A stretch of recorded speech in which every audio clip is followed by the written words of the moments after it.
Exhibit, you watching Move Faces TV. Well, hello, friends. All right, let's do it. Today's guest is one of my friends named Michael George. Welcome him to the podcast again. It's going to be fun. It's going to be amazing. We're going to talk about a lot of exciting things. Don't forget to subscribe to the actual YouTube channel and also check the other links in the bio. Let's go. But in terms of it being dangerous in like China collecting information, all that stuff, how much of it is actually true?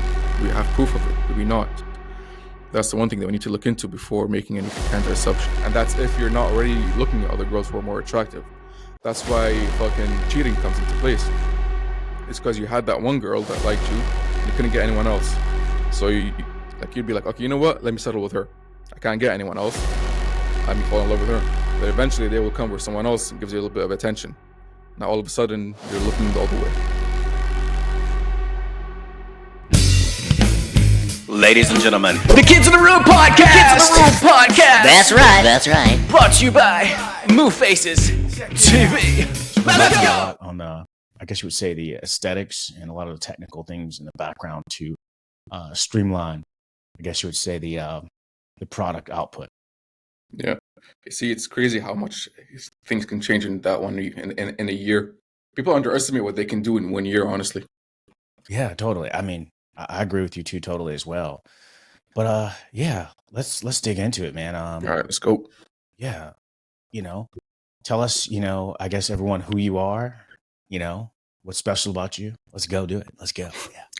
All right, so I'm Michael George. I'm the owner of MG Marketing, MG Fitness, and now MG Trading as well. So with my marketing company, as I mentioned in our very first podcast, I work with service businesses, helping them get clients more consistently. I've been doing it since the age of 18. I think I've already said this on our first podcast. So if you guys know who I am, you can just skip ahead. And yeah, with my health and fitness, now it's a new thing that I'm working on. I'm helping men become men again. That's the one thing I've noticed people need nowadays is that they're lost in today's society, especially men. And it's something I'm very passionate about, especially the fitness side of things. That's very recent as well. And with my trading, it's the same as last year, really. Pretty much just been trading my assets and trying to grow that, figuring things out as we go as well. Yeah, trading. I mean, speaking of trading, I think we're like, what's your input on things like, I would say BRICS, for example. Yeah. BRICS replacing the actual, U.S. currency Dollar. and things like that. It's actually really plays into crypto, by the way. Yeah. It's actually a big thing. I don't know if it's ever gonna affect crypto. I don't think so. It might, right? Because people say that crypto is the digital gold, right? And if BRICS does go into play and everything plays out perfectly for them, gold will skyrocket. And if that skyrockets, it might also affect crypto in a way where it also goes up, especially Bitcoin, right?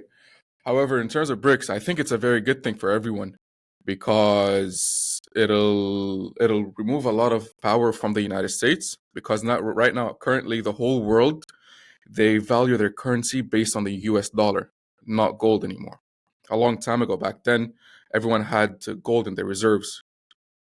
But nowadays, they have the US dollar in their reserves. And the only way they can value their money is if they put it against the US dollar. And that's the whole point of Forex. That's what Forex is. You value a currency based on another. That's the only way you can value a currency. Otherwise, it's floating. A long time ago, the currency was backed by gold. And that's how you measured the strength of your currency, right? But because of the government's fucking printing out way too much money, what happened was we don't have enough gold to back that much cash coming in or cash going out, sorry, right? And so back in the 1970s, President Nixon came out and he was like, all right, there's way too much cash for the gold that we have. There's not enough gold. So now $1 US is just floating. It's just $1 US. There is no value behind it, right? And that made the US dollar lose its value. It's backed by nothing. And to this day, the whole world still has US dollars in the reserves. So the whole world's currency is based on nothing as well. Right? The only thing that's happening is because everyone has US dollars in their reserves, the United States has a lot more power it has a lot more power behind these countries. They can put up a lot more sanctions against them and all that stuff, right? So Right. when BRICS came out, it'll even out. When BRICS come out, sorry, it'll even out the playing fields. And in addition, the BRICS currencies might. They say that it'll be backed by gold, but that might change. But if it does, obviously the governments will buy a lot of gold to keep in their reserves, and the gold prices will be shooting up. Interesting. Yeah, it is. It's very interesting. But you know what's crazy is that to this day, our currencies is worthless. The cash that you have is worthless. You know that, right? It's just a piece of paper. Yeah. Back then, that piece of paper used to say that that fiat currency that you have, the US dollar, is worth one gold coin or a certain amount of gold coins. It says it on the paper, like on the dollar. But once they changed it up, and once once they ended the gold rush or the gold standard, they changed and they removed that little sentence that says this represents one gold coin, $1 worth of gold coins that's been deposited in the reserves. So now your US dollar is worthless, and therefore all the other currencies are worthless. Right. I mean, Yeah. if you think about it, and when you start thinking about it in general, it's like we place or we all create or agree upon a value of something, right? That's the equal trade, right? Because when we gather money, right, together, right, how do we, we give it the value itself, right?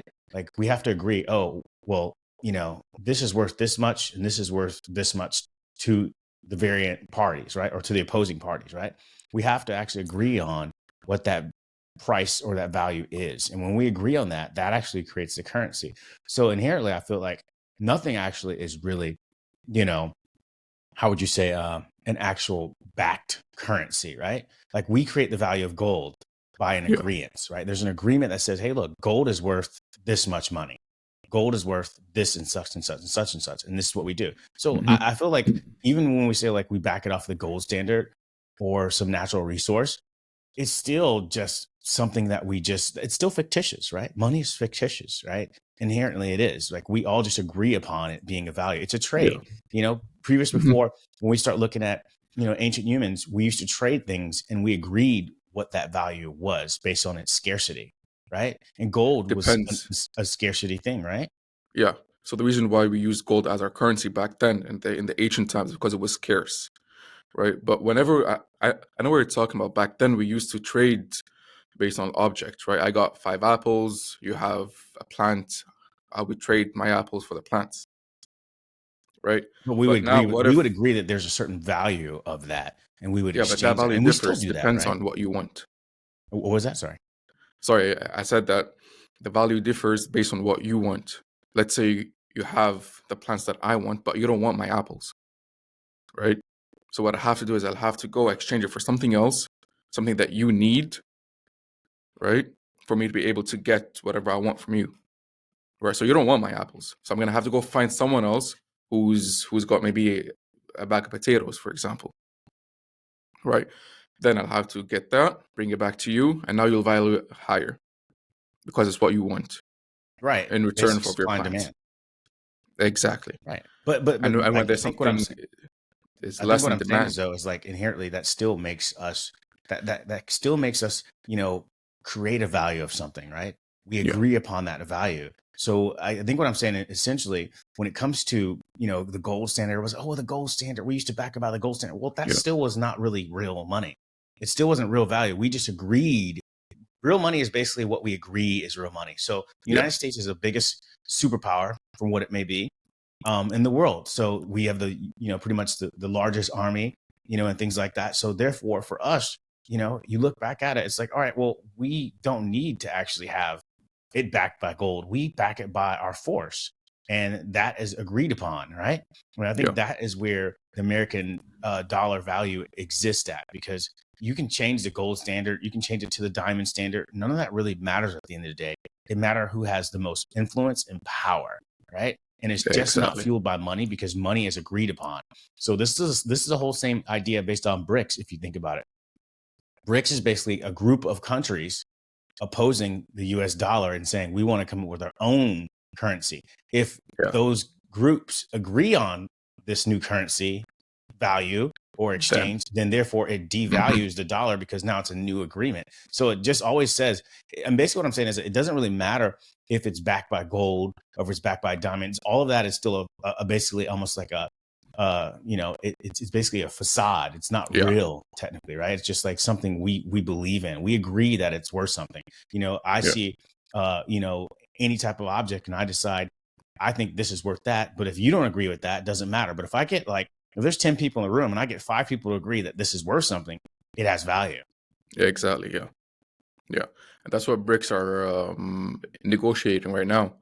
They're saying that they'll back it up with gold or oil, but some countries are opposing that, and so far they're still negotiating as to what they're gonna back their currency by. They still don't know exactly what it is.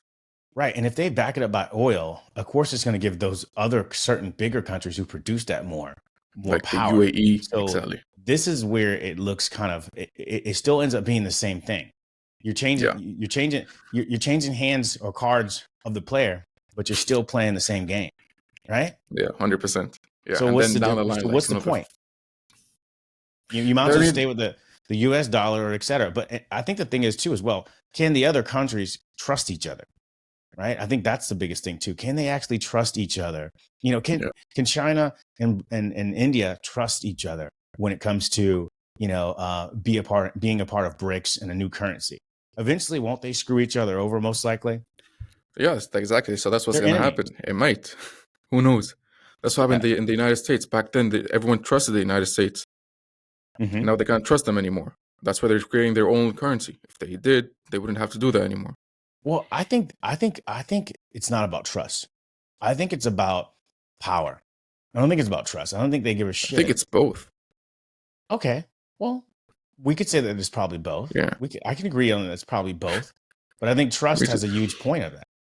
But I think trust is not the hugest component. I think it more has to do with it's power. not as big, right? Yeah. Who really wants the power? I just don't want America to be the powerful one anymore because they have the power. And if that makes me it's like racing to be the king. Who wants to be the actual king, of a country, right? Exactly. If I can appoint myself to be that king, of course I'm going to put myself in a position to be that person, right? If I can get rid of the other person who is appointed currently as the king, and then I could be the king, of course I'm going to get rid of him. I mean, you've seen this throughout time, history, exactly, yeah. Killing, kings, and it was their own sons or their mothers, their wives would kill the king so their son could become the actual king. I mean, this is the same type of war. That's kind of how I see it. So for when I'm looking at things like this, I'm thinking like, well, hey, we're just playing another game. We're just switching the cards in someone else's hand. So the whole idea, and it's like, do you trust the other person whose hands it is in now versus the other? And so I could care less if BRICS trusts United States necessarily. Of course I don't think that's what they give a shit about. I think they care about, hey, who's in power? Is it me or is it them? I would like to switch to be the powerful one. So of course I don't give a crap about the United States. Of course I want to dethrone the dollar because that benefits me. Duh. Exactly. But the problem is, do most other countries trust China and Russia leading the horse? Well, that's what we need to find out. We still don't know. No, we don't. But I think like their whole But whole they thing gonna is to lead it? get other countries involved and see if they can convince them to. But I think the thing is like, you can't trust fucking Russia and China. You can't trust so either. But Huh? they need to trust someone, and they need. I don't think it's going to be them two that's going to be leading the way. I think it's like 5 countries because there's also Brazil in it and India. India is also a superpower, by the way. Yes, of course. India has the 4th strongest army in the world right now, stronger than China. I think. I'm not sure. So India I think is 4, from what I understand. I think 4th, what I remember, and 3 is China. Yeah, then 2 is Russia, and That's first is correct. America. Yeah, I think that's correct. Yeah, because it's like, I think it's like a United States. I think it's Russia, then China, and then I think it's Then India. India, I think that's kind of how it is. Or it's So there you somewhere go. So you like got the 2nd, 3rd, and 4th countries, 4th strongest countries in the world, trying to take over the currencies. And yeah, the thing for me is that it's not one person that's going to be leading. It's 5. It's 5 countries that are going to be leading. It's not one. So who knows in the future if they're going to have disagreements as well. They're already having a disagreement as to what they're going to base their currency on. Well, what's going to happen in 10, 15 years' time? Divided leadership never works out. So, yeah, I don't know. And to be fair, it's going to be a while before they actually change up everything. Yeah, I agree with you. I mean, I think there's some things, I'm looking at some articles. Some people are saying China, and some people are saying 2 when it comes to military, India, and then 3 United States, and et cetera. But I mean, I think there's just like different arrays of that. But the way that I see it predominantly, I believe it's United States. It looks like Russia number 2. It looks like China is number 3. It looks like India is number 4. India's number And 4. it looks like Turkey's number 5 in my mind. That's kind of how I I don't know see what's the number level 5. of Yeah. these militaries. Yeah, somewhere like that. That's kind of it. I mean, the UN is kind of, they join all together. So it's like a, this big federation that joins up and fights together to equal the strength of all these other countries that can have in one person. I mean, well, in one country, right? Yeah. But yeah, I don't know. I don't know so much about that too much, but I just think like in general that when we're talking about, BRICS and these currencies and who you trust and do you trust more them than America? I think people have been working with America for so long, and then to work We're with all countries, used to it now. yeah. And it's like now you want to take the risk and work with countries who haven't shown to be loyal with each other in the past. Exactly. And Yeah. have shown to be rogue against each other. And so it's like the United States, I feel like we're out here on we're a little bit separated from everyone else, right? As far as continent. And so everyone else is like right next to each other. So conflict can quickly arise a lot easier. And we're kind of like standing off, we're not exactly connected to all the conflict directly landmass wise. So it's like we're always that isolated big brother, if you will. Maybe that's not a good thing all the time, but to some, but to us, who live in these states, it probably is, but somewhat, right? But other than that, yeah, I don't know. I think like BRICS is it's cool, but at the same time, it's not. I think it's considering your perspective, and we don't know where that's going to go, and we just don't know how long that's going to stand. I don't know. I think there's a lot of We don't know questions. how long when it's we going to start take looking for at them to actually get in power. It's going to So be what a you say? while before they actually get in power as well. It's not going to be a night and day thing. It's going to take them like a good amount of years before they actually. Oh, if there's not like massive corruption or somebody just doesn't magically die Yeah, through signing on to that new rule. still a long, long way to go before they actually get in power, dude. It's still a long time. Right. There's a lot of shit that can That's happen in the between works. that time. Yeah, exactly. say? It's still in the works. Like they're yeah, still for actually working on it. And who knows, maybe in the future, America might come up with something new and so they come back on top. Who knows? But I don't think it's a good idea for them to. I don't know. I think it's a good idea for them to introduce BRICS because then it'll even out the playing fields. Now the United States won't have as much influence as they do right now. Is that a good thing? Is that a bad thing? I don't know. I think But in terms when of it comes fairness, then yeah. Okay, well hear me out. Here's where I think like it could be good. I'm gonna give you a pro. Yeah. Where the pro would be is that United States is the most, I would say probably the most innovative country in the world. That could be arguable. It used to be. Argued, excuse me. But like to me, United States would be the most, I would say the most innovative in general because of the rights and the freedoms that we seem to have, right? A lot of other countries don't have that. So when you start looking at countries like Russia, China, India and things like that, the laws get a little bit murky when you start going to other countries that are in or within BRICS. It's not as, fair, I would say, as United States would be. And even people in the United States will argue it's not so fair either, right? But overall, holistically, United States would probably be the best place for innovation and for you to become rich or for you to become a billionaire or to just change your life. This is why people come here, right? 100%. So I think like when we start adding those things together, this is where I don't believe being on an even playing field with the countries who don't believe in that type of democracy will be a good thing. Right. If China is, if they're the number one superpower in the world, is that good for most of the world? I don't think so. Exactly. Yeah. I mean, there's a lot of things going on. I don't think if they were the number one. And that leads me into even thinking of things like, when we start looking at TikTok, right? TikTok, there's the whole thing about TikTok ban. I think they're giving it a few months before they actually ban it. I don't know. What do you think? I mean, do you think TikTok will actually get banned in the States? And how is it? And what does that look like in Canada? Is there some type of proposal to ban TikTok in Canada? No, I don't think they're gonna ban it here. I think they're actually all for it because there are some talks that say that Justin Trudeau and China are like very good friends. As a matter of fact, by the way, there's a Chinese police station here in Canada. They conduct operations on Canadian soil illegally, and Justin Trudeau just lets it slide. So will they ban TikTok here in Canada? Highly doubt it. But in terms of the United States, is it a good thing or not? I have no idea. I think it's a good thing in terms of child development and all that stuff. I don't think children should be exposed to such to an app that gets them this the dopamine the quick dopamine that they're looking for. These quick videos. That's what they do, right?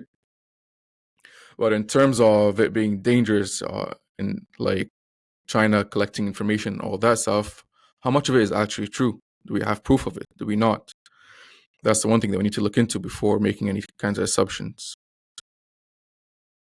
Yeah, I agree with you on that. I see a lot of different things, but I think, and I don't know how this works in Canada, but is an app that, I don't know, do Canadians have popular apps that they publish that they have out in the App Store?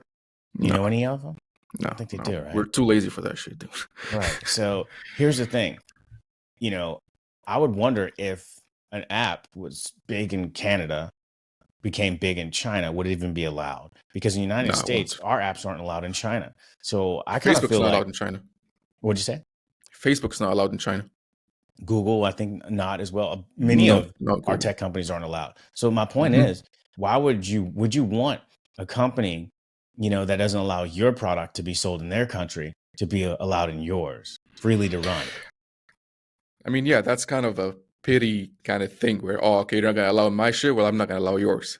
Right. That's And more of then a we could tag, oh, well, this is discriminatory, yeah, because you don't run it in my country. You don't let us run our app in your country. So you just don't like us for whatever for reasons. whatever But reason. it's Yeah, like, no, you don't let any of our products for the most part. Well, I don't say any, but you don't let a lot of our popular most of it social at apps least. in your country. Yeah, So fair is fair on that. I mean, I love TikTok because I like it better than Instagram because Instagram feels like an app that kind of blocks, your user engagement, based yeah, off of, whatever algorithm they set aside. I mean, it's not even, it seems like it exactly is. It's an app that basically goes by an algorithm that says, hey, look, Michael George, your content might be great, but these are the parameters that we want to go by. And if you want to get your content to be better, Michael, you need to pay for ads, right? You need to pay those yeah, ads.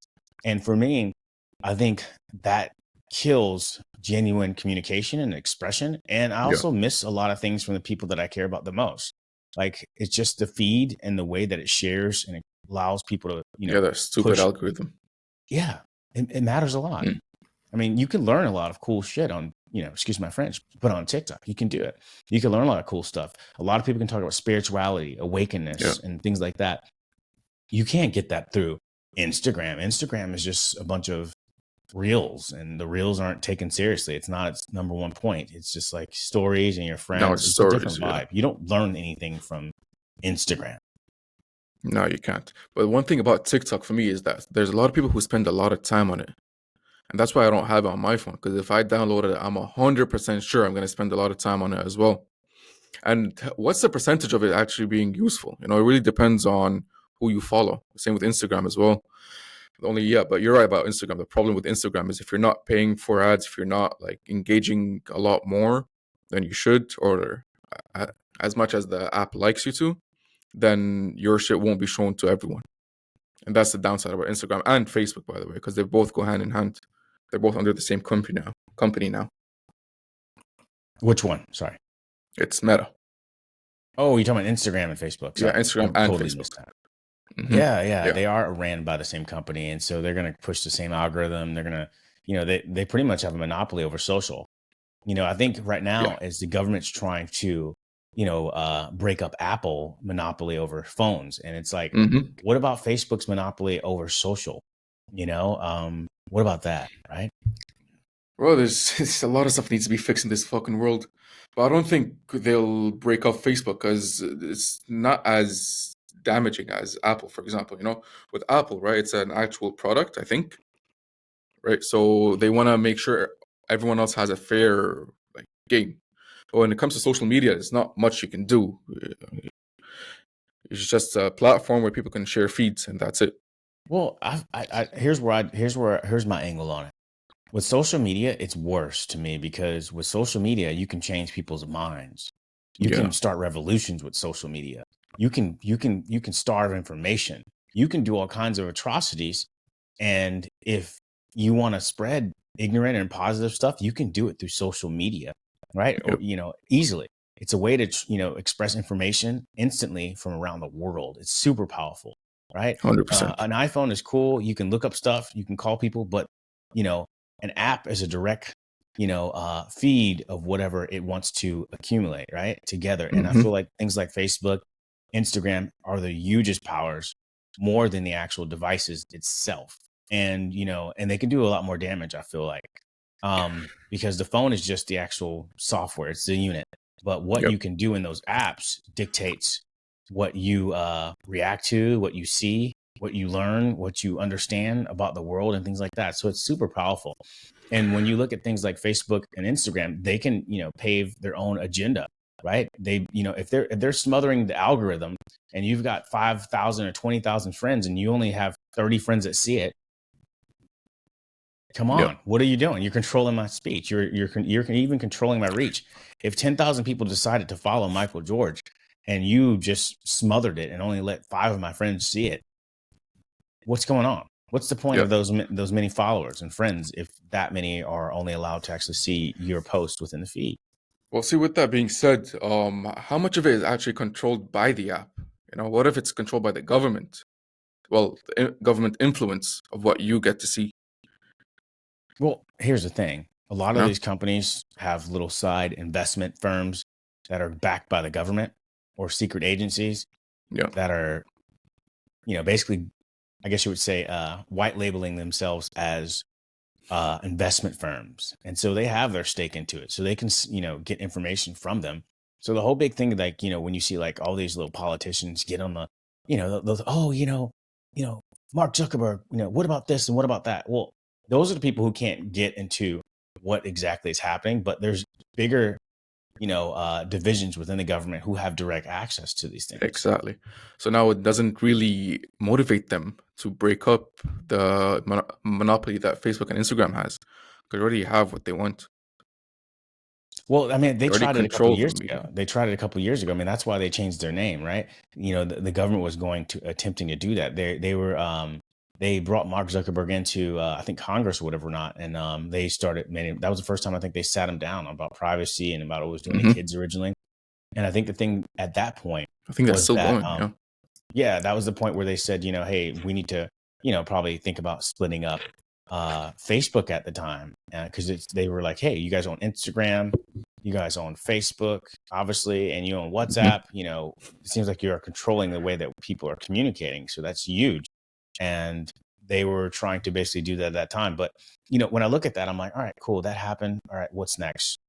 Okay. Boom. Now they need to ban another type of app. Why are we banning another type TikTok. of app? Oh, because we want to funnel, or we want to basically stop the way people are communicating or control the way that they're communicating Yeah. in general. So, but I kind of went off on a different rant, but my point is in general is that I think in general that, they tried that with Facebook, and Facebook, that's when they changed their company to Meta.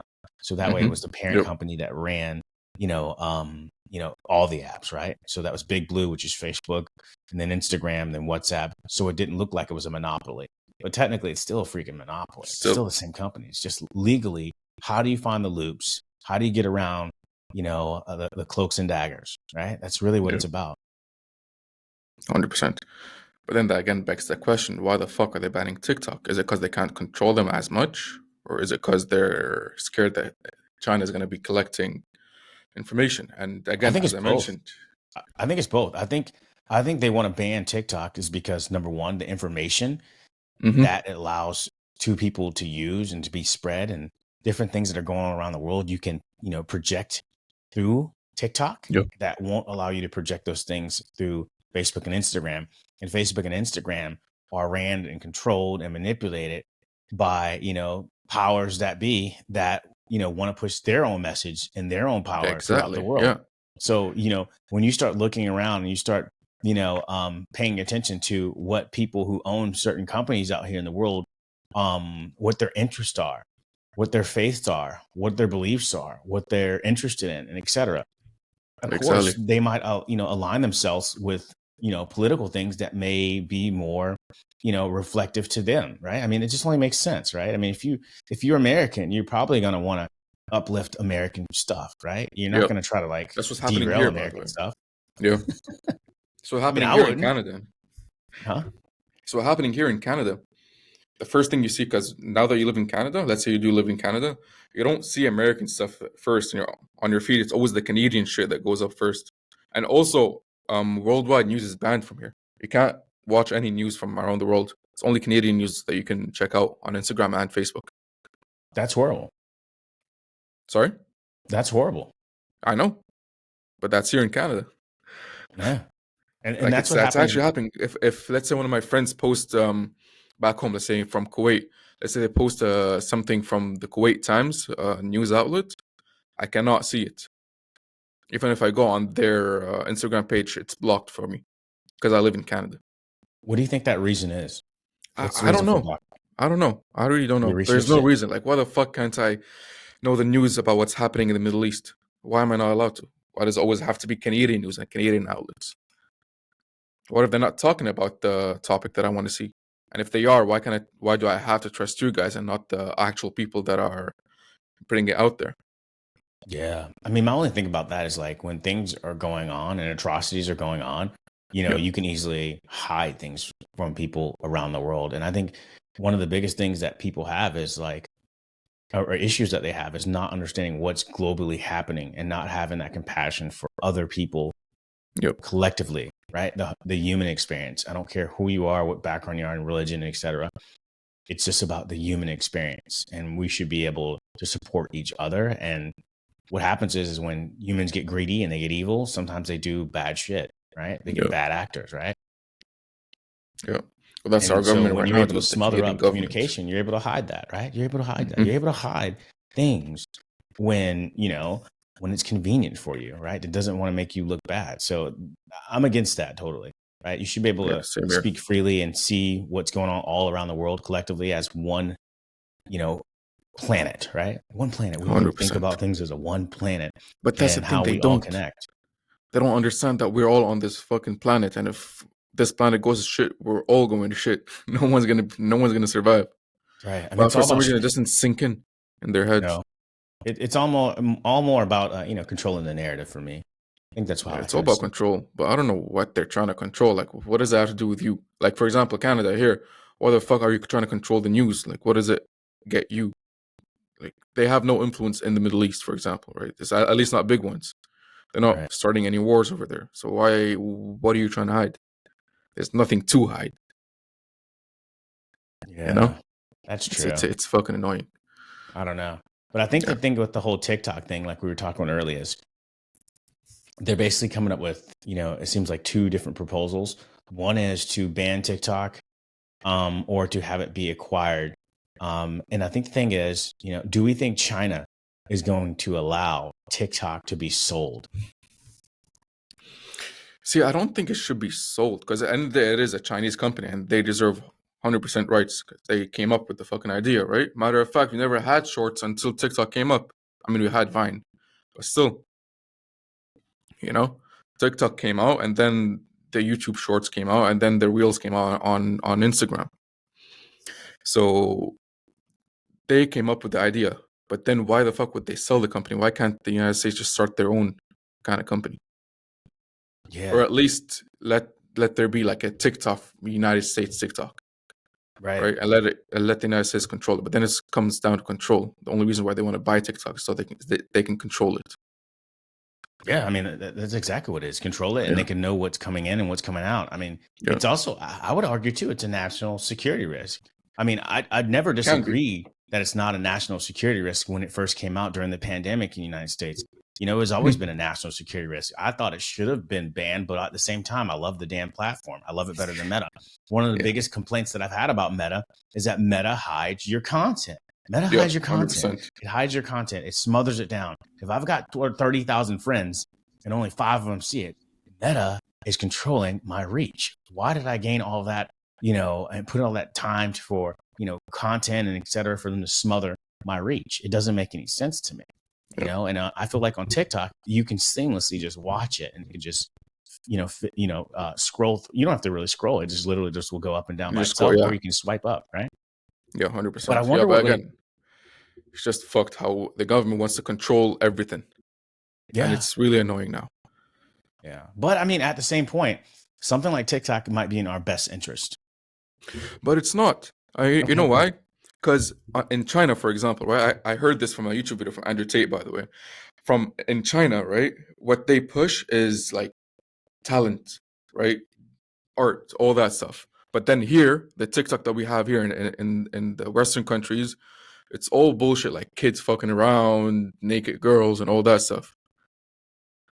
It's being pushed it's being used the right way in China and I think Russia, maybe. I've heard that too. I think I can't remember the Chinese version of it, but I think it maybe. Yeah, the Chinese version is just full of people like being talented, kids playing the piano and all that stuff.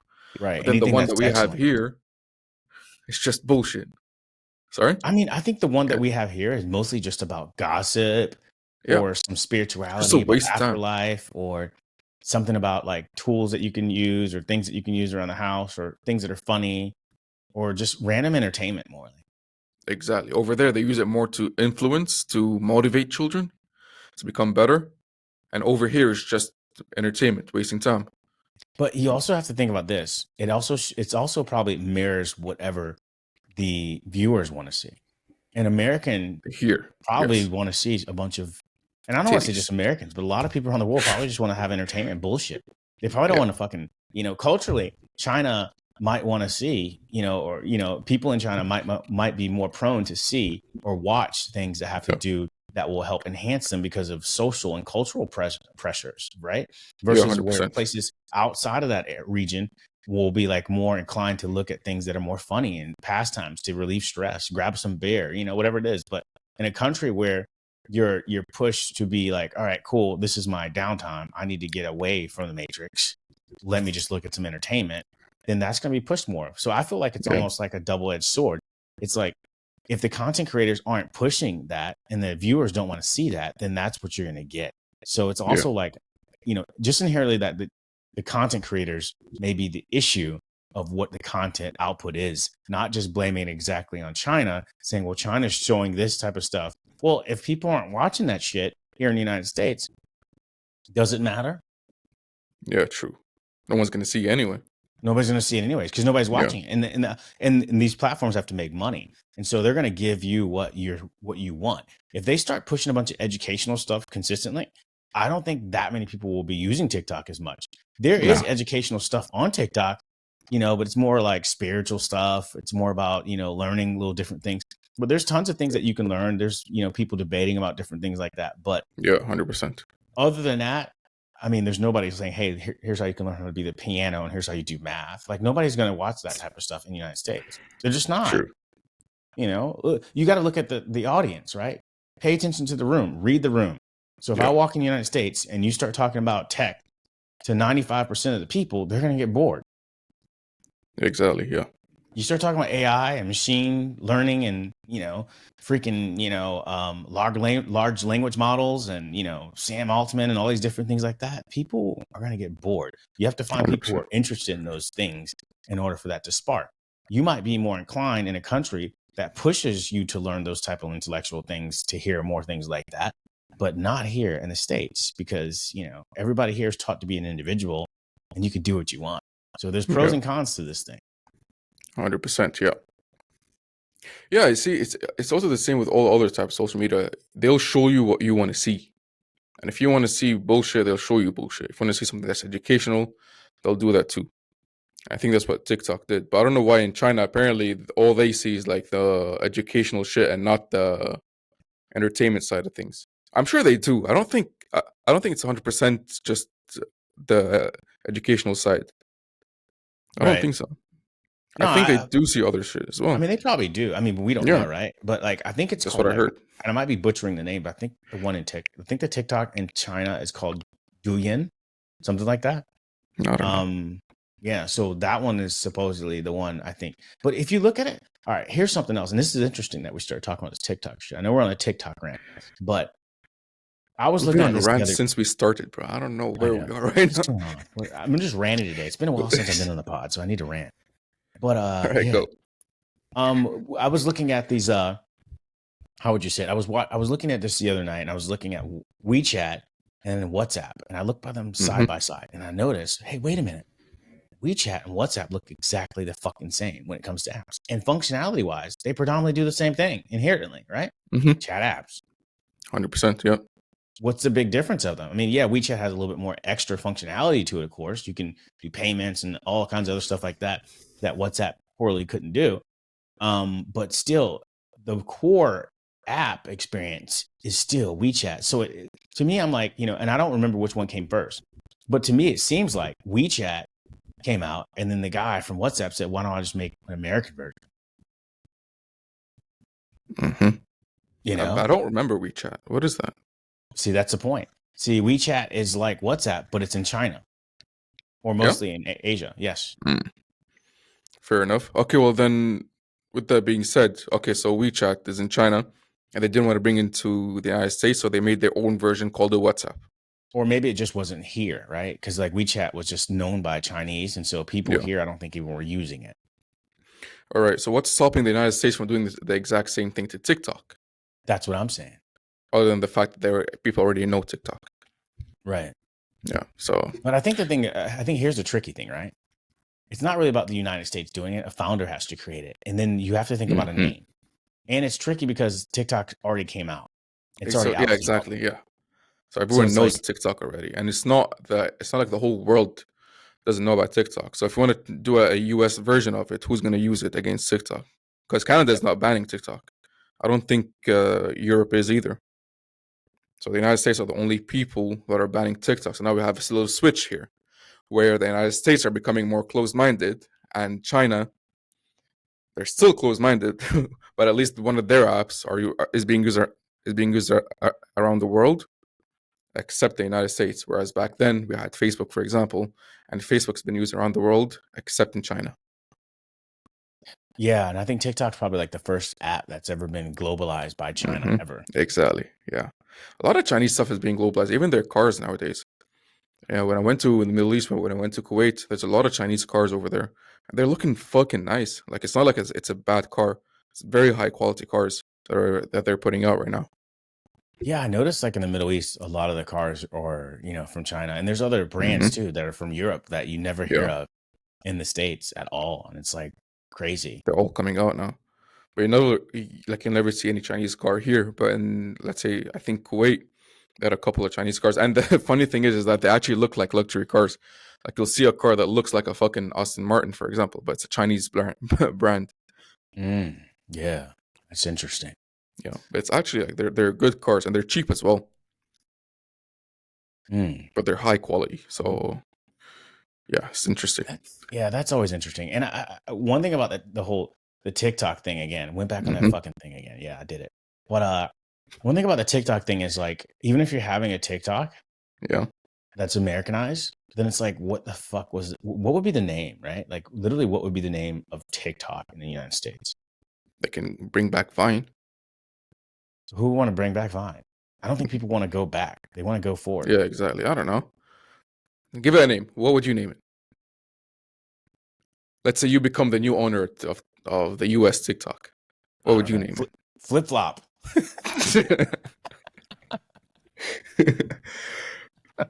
I don't know. What are you gonna name it? I mean, the name is probably not the biggest issue. You can name it anything. Like, who the fuck thought of TikTok? I don't think it's the biggest issue. They can just call it fucking Quick Vid. I don't know. But I think if you call it, I think the name does matter, though. Because like, you kind of have to figure out a good name. Or InstaVid, it's just like, it sounds corny. It's like not going to resonate with people. Yeah. TikTok sounds fun. True. I mean, they do need to do their due diligence with the name. They need to do to like develop the app first. That's the first thing. The second thing, they need the world to use it as well. Because if they do develop something along the lines, I don't think no one will use it. It's like the Chinese Facebook. I don't think it's accessible to the whole world, but even if it was, no one's going to use it. That's why Facebook has been a monopoly. Same with Instagram. But I think here's the thing: if TikTok's banned from the United States, they'll be forced to. Yeah, but only in the United States. I think the thing is the United States is a powerful thing. Powerful. And here's what I mean by powerful influence. I think the United States is a powerful influence to where if anything is trendy done here and used, people here or people elsewhere will tend to adopt it. Okay, but now they're trying to ban TikTok. How many people, like how many countries are also trying to do the same thing? You only hear of the United States trying to ban TikTok. I think India. You haven't heard Canada yet. They're not doing anything about it. Well, I think India has banned TikTok. I think there's a couple countries where TikTok is actually banned. I think India did ban TikTok. Yeah, I think they already did ban TikTok. India's been banned at TikTok. They did. Let's see. Who has banned Which countries has TikTok? Yeah. TikTok country-wise, right? Yeah, that works too. What you said. You know, for your studio, you should have that TV that Joe Rogan has. Which countries have banned TikTok? All right, Afghanistan. Okay, well, the fucking obviously. Taliban banned TikTok. Ooh, oh my God, the Taliban. Oh man, the Taliban has banned TikTok. Wow. No shit, they banned TikTok. The Taliban has banned TikTok. Is it the only country that banned TikTok? Australia, Belgium. Mm-hmm. It says Canada, Denmark, India, Nepal, the Netherlands. No way, we have TikTok here. Maybe it means I think certain it's countries. fake. Maybe it means like certain areas in Canada. Nah. Wait, let me check. Belgium. Okay, I'm seeing Belgium, Canada. Mirroring Canada banned TikTok from all government mobile devices in February. Mona Fortier, president of the Treasury Board, said that the partial ban is due to the apps presenting an unacceptable level of risk to privacy and security. This decision to remove and block TikTok from the government mobile devices is being taken as a precaution, particularly given concerns about the legal regime that governs the information There's no way from the mobile I have devices. TikToks right here. Oh, it's no, on the it App says Store. it says it is banned from the government agencies. TikTok. I mean, and Maybe like government phones, like people who work in federal government. Mirroring Maybe. countries. Canada banned TikTok from all government mobile devices in February this year. Okay. So only government. Fine. Denmark Defense that's fair. Ministry banned employees from having TikTok. India made moves against TikTok in 2020, implementing nationwide bans. So nationwide in India, it's banned. Okay, so India, all of India don't have TikTok now. And it looks like Nepal is doing so, and now the United States are trying to as well. Yeah, and looks like Netherlands is talking about it. New Zealand is talking about it. Norway, etc. Somalia. Yeah, so there's a handful of countries that are not loving TikTok. Then, with that being said, then that if the United States do come up with their own version of TikTok, looks like it might be a big success. It might be a big success. Don't quote me on this. Yeah, I think that's the gamble, right? Yeah. Will it be a success and will it not? And it has to do it take fast. the risk eventually. Yeah, but I mean, I feel like it's. I don't know. I mean, I just don't think at the end of the day that China is going to sell TikTok, and the United States is forcing it to do so if it wants to stay here. So what's the end goal? So there's either going to be, and I heard some people say, oh, people are going to start using Instagram again and YouTube. I'm like, not really. It's not the same fucking thing. Yeah. You trust Mark? I mean, no. No, I don't. And you know why I don't trust? Actually, I found out that my shit also sometimes gets hidden from other people, because depending on what I post on my Instagram, well, it depends on. It'll show the views. Like for example, let's say I post something at the gym, I get usually like 500 views. Then if I'm at a concert, it's like what 100, 200. What's the fucking difference? Wasn't it pushed as much as other content that I post? That's why I don't trust them. Yeah. I mean, I don't think anybody trusts them. There's a clear algorithm that they're trying to do, and it's fucking annoying. Right. But And on the other hand, who the fuck can we trust? I think you can't trust anyone, but I think at the same point, it's just like, who do you trust more and who's letting you have more Yeah. access? And I think TikTok right now, when it comes to an app, is the only app in the United States that allows you to really get organic views. And I think like Exactly. all the other apps have blocked you for pay to play. So if you want to get views, you got to pay to play. You got to do ads. You got to 100%. consistently do ridiculous content consistently, or else. And you got to fight and dance around the algorithm where it's just like content should win. Quality content should win. And I think Yeah. they can argue, well, this is quality content that's getting ranked higher. Well, how do you know that? Like, you're just ranking it based off of attributes that you're guessing from the data. It's actually that they want, not even guessing. They want to be putting out certain type of content. Oh yeah, That's what I at least agree. people are saying. Yeah. Yeah, I They agree. want a certain type of content to be pushed, a certain type of agenda to be pushed. I don't know what their plan is, but that's what it looks like. And Yeah, TikTok totally. came in and they showed them otherwise. They were like, all right, the content that you post will be shown to everyone regardless. But I guess the United States didn't like that. And they're like, nope, we want our own version of shit. Yeah. Either that or let us have the company so that we can control the stuff that's going out and not you Right. guys. Yeah. Control the narrative. I mean, again, as I said before, I don't see why that doesn't make sense. I mean, it seems like it makes sense to me. If you're in a country that it's your country, you want your country to control the stuff that's Yeah. coming into the minds of the people in general versus the other, especially the one who doesn't allow yours. It doesn't make any Exactly. sense. Yeah. It seems like a complete conflict of interest. And I feel like they let it go for too long. But I do think the app is better than any other social media app in the United States. Yeah. Plural. That's it, period. Yeah, they should have all the other apps the same as TikTok. All the other apps should be as organic as possible because that's what the whole point of social media. So the point of it is for you to be put out there into the world, not for you to try to be out there. Then the government's like, no, I don't like your shit. No one's gonna see you. It's not fair. Right. I think they call it shadow banning almost in a way. So There's shadow banning as well. yeah. TikTok So doesn't do that it's to a you. huge fucking topic, TikTok, for such a Yeah. simple app. For such a simple app. A simple app that's the biggest app in the world, I think. No, I think Facebook is still number one. No, I think TikTok is ranking higher than it right now. In terms of users, I think Facebook is. I checked that no, last time because that I mean, was a Facebook part of my maybe sales call. collectively, maybe is, but I think TikTok is more valued more. But I don't know. They're neck and neck. Value? I don't know about value. Oh no, value? No way. Value. Facebook is valuable, a lot more valuable than TikTok. But I think Facebook is still the number one most used app. I think TikTok comes in fourth, maybe. TikTok is valued higher than Facebook and Instagram. Q1 Valued higher? 2023 shows that TikTok has 65% higher valuation than Instagram. No way. While Instagram is still a popular app and within many social media users, TikTok users, it's in TikTok. Wait, Instagram, not Facebook. Well, Facebook is big blue, right? People stop using Yeah. Facebook and they mostly use They use mostly Instagram from what I see. I don't see people really using Facebook as much as they used to. No, I think That they do. declined like a while back ago. Wait, let me double check that. I feel like most because last people time I checked, it was Facebook was number one. Here, Go check your stuff. Boy. most Let's do it. Let's go. used app. That's why I was telling you should have one of them fucking TVs that Joe Rogan has, so we can check shit. But then we have to figure out how to be able to put that on. Well, I think the thing Riverside. is about it is doing that if you're remote would be kind of hard, right?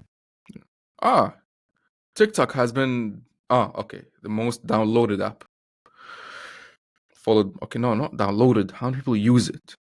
What is the most used app in the world? Well, not even just use it. Like, what's the value of that, right? Oh, I mean, value. I think you The just mentioned valuation. TikTok. It says TikTok is valued higher than Facebook and Instagram, with over 3 billion downloads since its launch in 2016. It's safe to say that TikTok is taking the tech world by storm and has traditional social media companies like Facebook and Instagram shaking in their virtual boots. Ooh. Dang. But here's one of the websites that I just saw. It says Instagram was the most popular social media app in 2023 with 696 million downloads, followed by TikTok. But it says was, so what is it now?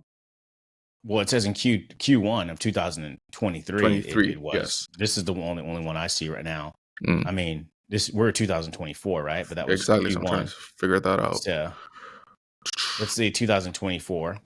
See if I see anything on that. So most popular apps: Instagram, YouTube follows TikTok, in third Facebook, place with WhatsApp. LinkedIn, and TikTok and Snapchat are trailing behind because Facebook and Instagram make the most money. It doesn't mean they make the most.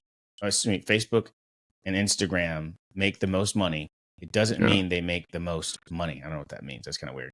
Just to think about an experiment of an investment Facebook and Instagram pull off.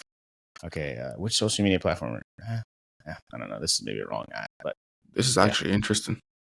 Well, okay, for some reason I'm seeing Snapchat. No way Snapchat is anywhere near. Snapchat's not up in the ranks yet. Oh, here. Okay, no, there we go. So Facebook's number 1, YouTube number 2, WhatsApp number 3, Instagram. Okay, that's bullshit. Yeah, I mean, I think it's harder to find like randomly.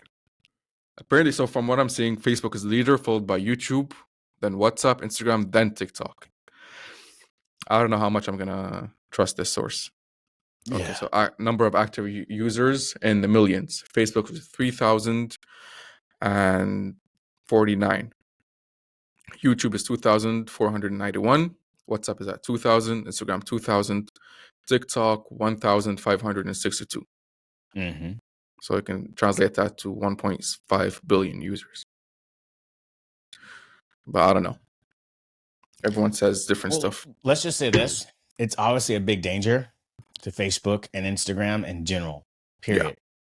They're afraid of it. And and whether it is or not, clear. It's close. 100%. Yeah.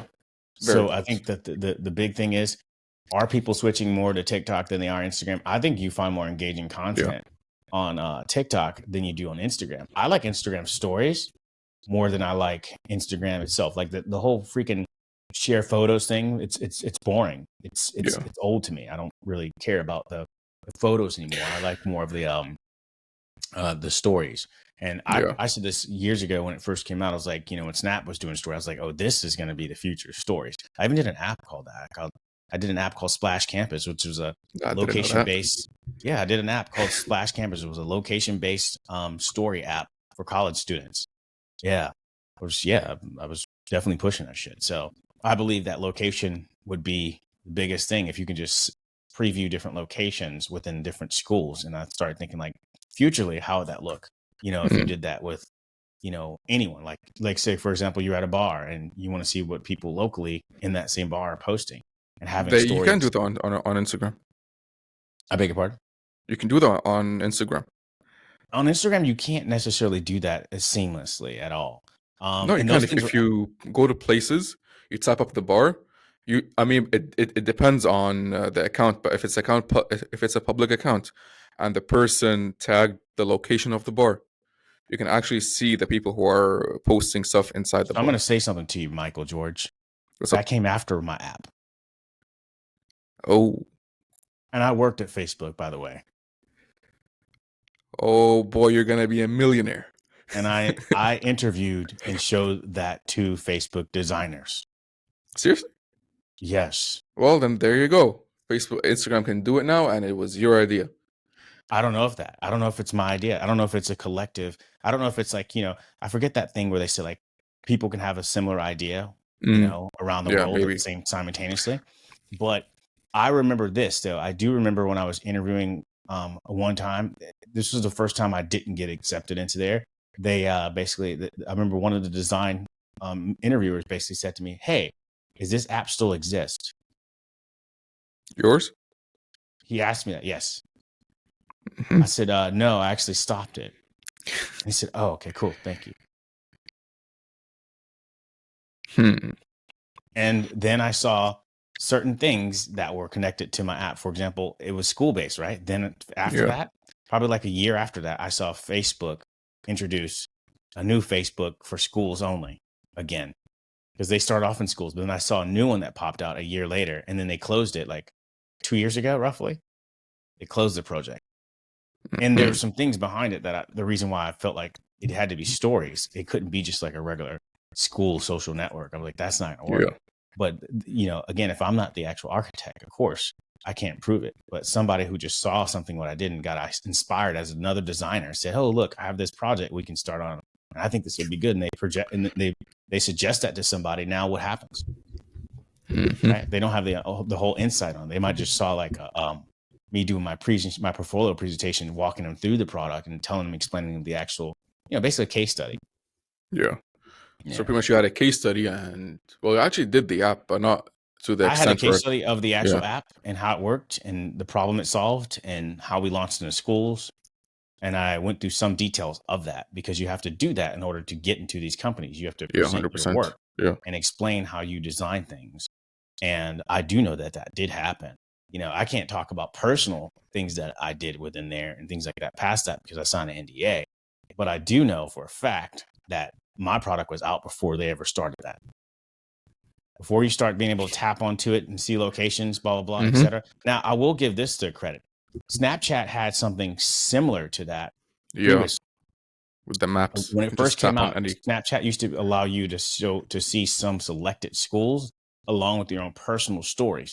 But I felt like there should be one app that could be only location-based stories in general. Yeah, fair enough. And use as a way to connect with people locally. And Snapchat had something where they would block you from knowing who posted. Like you didn't know who posted an actual story. It would just disappear, or like they would have like some type of thing on there and you couldn't tap into it and discover somebody new. It was only your people in your contact list. I was already thinking like, well, what happens if you push stories to people you don't know that are nearby? Yeah. That's you can discover people and meet people nearby. Yeah. And that'll help a lot of people who are moving around the world trying to go to different universities and all that stuff. I couldn't get funding for it. I couldn't get investment for it. Me and my co-founder, Christian, we couldn't get funding for it at the time. And I feel like, a lot of people, because, there's Facebook out there, they're going to do something similar. Or what about Snapchat? It's so big. So it was really hard to get some, let me see your initial traction. Well, those type of apps you can't get initial traction with them. You have to spend money, a lot actually, to activate people. And anyone who tells you don't, they're kind of bullshitting you. They've never fucking done it before. That's why. Well, no, there's people that have done it. And there's also people who just bullshit you because they don't want you to do it. How would they know if they've never tried?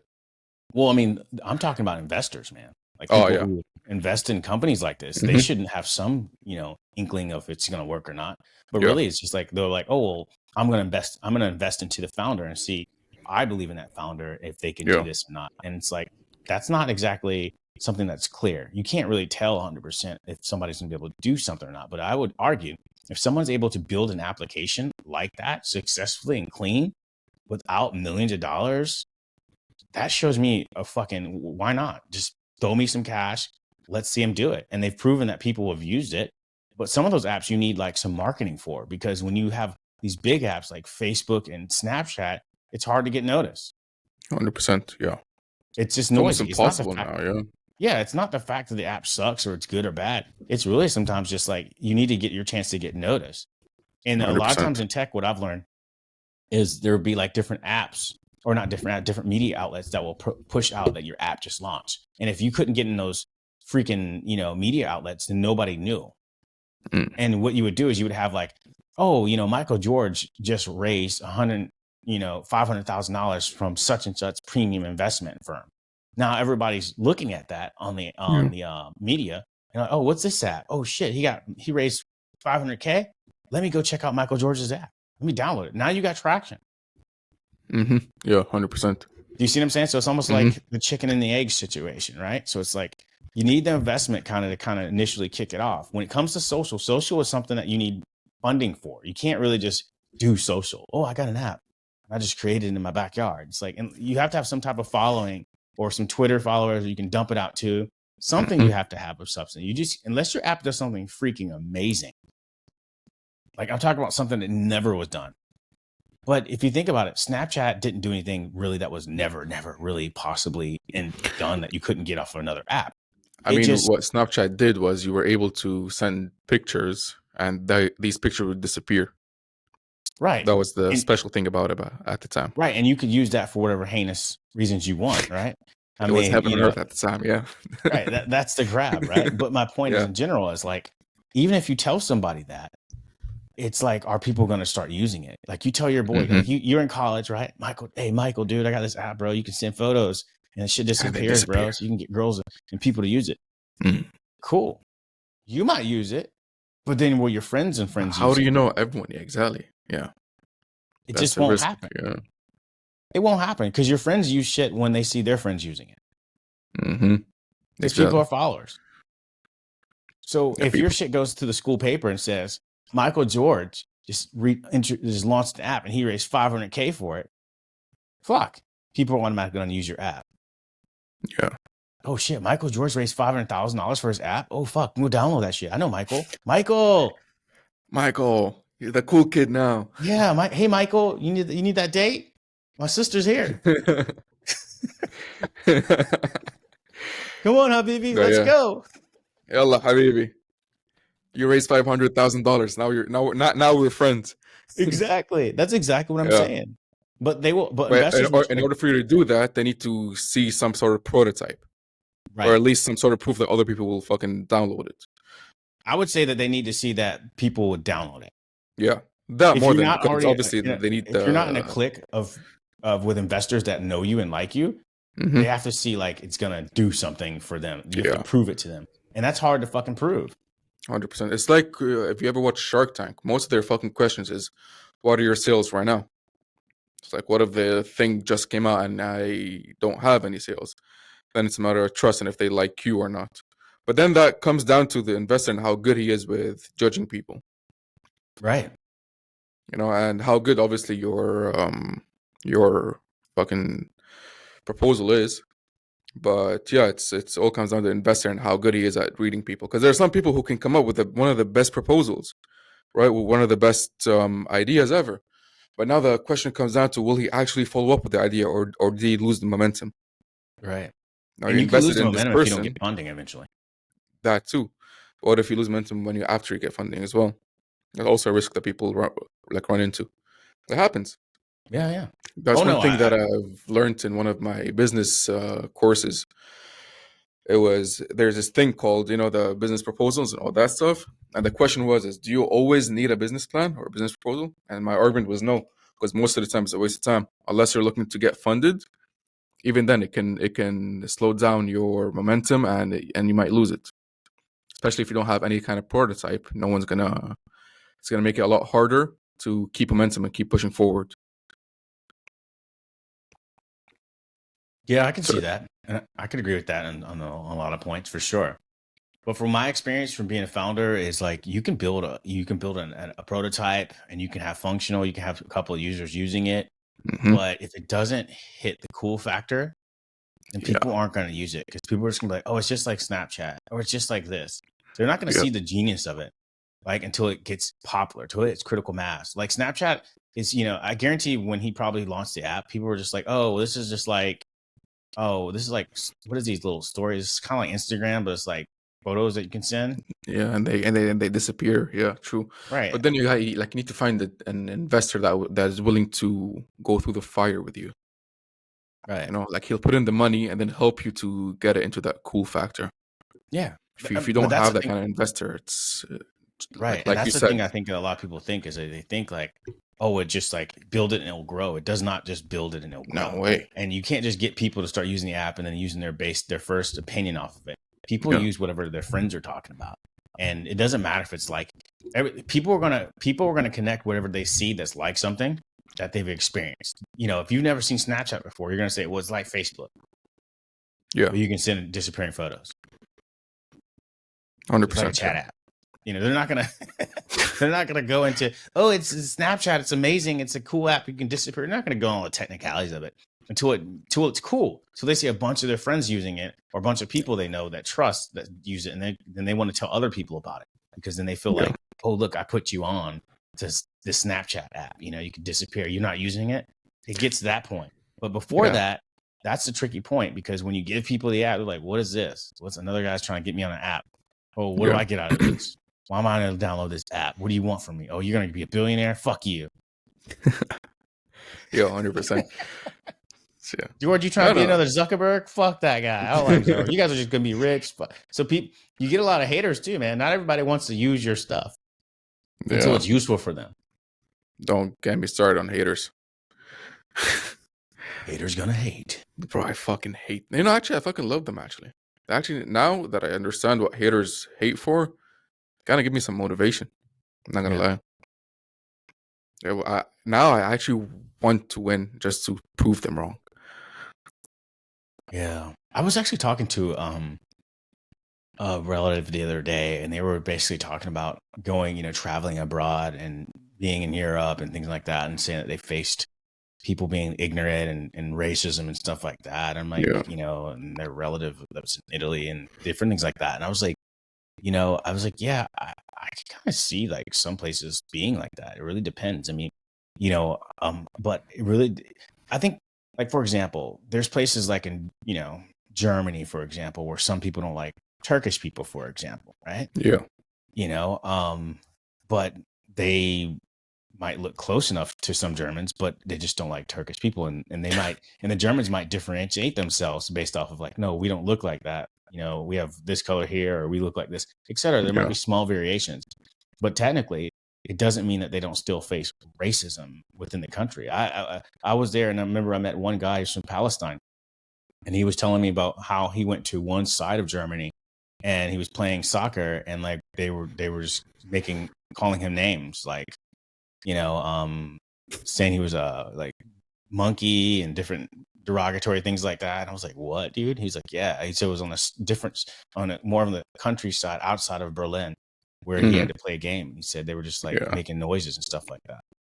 And I was like, oh, that's crazy, So it's like, I think like certain people do that. And I think we were even talking about that too as well. It's like one thing you notice, like in Europe, you typically, when you see, like other Indians and stuff like that, you see them, they're like, in the United States or maybe in China, they're like, I don't know China yet, but like definitely in the United States, you see most Indians making money. You think wealthy, you think powerful, you think they own a tech company, they're billionaires or something like that. You think some type of influence, right? Because in the United States, definitely Indians are the most richest minorities that exist. So when we go over to Europe, 100%. I think we were talking the other day. It's like, it's just like you see Indians and they're not the top of the rank, and it's weird. Yeah, same in the Middle East as well. Really? Yeah. In Kuwait, bro, they're literally picking up trash. There's two types of Indians in Kuwait, either very rich or very poor. There's no in between. I didn't even see in Europe, though, the very rich Indians much at all. I saw a couple here and there, and that was maybe when I was in Portugal. But other than that, bro, I barely saw it. There's this Indian in Dubai, bro. This guy, I think to this day, he owns the most expensive number plate in Dubai. I think it's worth $1 million. It's a fucking number plate that's worth $1 million. Crazy. And an Indian bought it. Yeah. Just to put on his fucking car. And for some reason in Dubai, they're big fans of number plates. I don't know what the hype is. But yeah, it's an Indian who fucking bought us. Imagine how much money this guy has. Oh, he probably had it's the same in Dubai. There's no middle class Indian. It's either fucking rich or poor. I've never seen any in Europe. between. I didn't even see that. I just see mostly like impoverished, and that was surprising to me. And beside you seeing a lot of Indians like selling stuff on the streets and stuff like that. I saw Africans there, and so like it was kind of like, oh, Indians, then Africans, and it's like people were kind of like trying to dodge them because they were trying to sell you something or give you something, and then like, no, go away. So it's just like my, brown ass. I'm walking around. I'm like, fuck. I mean, like, how's this guy doing stuff around here? Look at him. I'm like, what the fuck? How did you get that nice shoes? Crazy. It's crazy how you're brown, but yet you come from probably the most powerful country in the world. Yeah, that's true. But I don't think, I think, people, they're just looking things they don't know, right? They're just like, well, but that's the thing. That's what I was about to say. If you ever come to Kuwait, they'll think you're Indian and they'll treat you like one until they see your passport. They're like, oh shit. America. Voila. And now fucking America's gonna go down to Kuwait and take all their oil because they fucked with you. Wow, it's freaking amazing. Now I have a feeling. Yeah. That's what they do. Talk about Andrew Tate. Andrew Tate. Apparently, I look like him. Yeah, right. You do. But you know how much free beer I got because of that? people think I look like Andrew Tate, and I use it to get some free alcohol. Really? Yeah. Really? That's crazy. 2 years ago, we went to this festival called Il Sonique here in Montreal. It was back in 2022. And I was walking down and everyone started screaming, Andrew Tate, Andrew Tate. And I kept looking back and I was like, hey, how's it going? And then literally just all of a sudden, I'd just be like, yo, can I get a free beer? They'd give me their beer and I just keep walking. Wow. Yeah. It was a good icebreaker, that's for sure. And then with that icebreaker, I'd navigate towards a free drink. Yeah, I don't ever get that one. That's awesome, Yeah. But it's fucking Get some annoying. other shit. Everyone's like, Andrew Tate, Andrew Tate. It's like, nah, bitch, I'm Michael George. Maybe not as rich as Andrew Tate, but we're getting there. Damn. I mean, I Yeah. feel like if they looked at, I think the biggest variance, honestly, I can see what they're saying. My only biggest variance that I would see that wouldn't coin you as like Andrew Tate is your nose. Your nose is like flatter Yeah. than Andrew's. Andrew has like this 100%. big pointy, stick nose in the air, nose. He has a big pointy nose. It's like 100%, extravagantly pointy. So like him and his brother both have really pointy noses, and Yeah, like, they to me do. that's like their like signature. But I get it, like bald head, pale skin, Beard. I'm Yeah, not as tall Andrew as Tate. Andrew. I think Andrew's like 6'2" or something. How tall are you? I'm 6 foot. Well, 5'11". I just say 6 foot. Everybody rounds their height, of course. No. On a good day, I'm 6 foot. If I'm not wearing my Air Force Ones, I'm 5'11". There you go. Yeah, and But if a even girl asks, I'm 6 foot. but do girls even ask you because you're 5'11"? Do they even say like, do they call you ever short? No, they never even asked me my height because I'm a big guy anyway. 5'11" and 6 foot. It's pretty tall, and I'm around 180 pounds now, almost 190. So Shit, they dude, never I'm really asked. 5'8" and I'm that weight.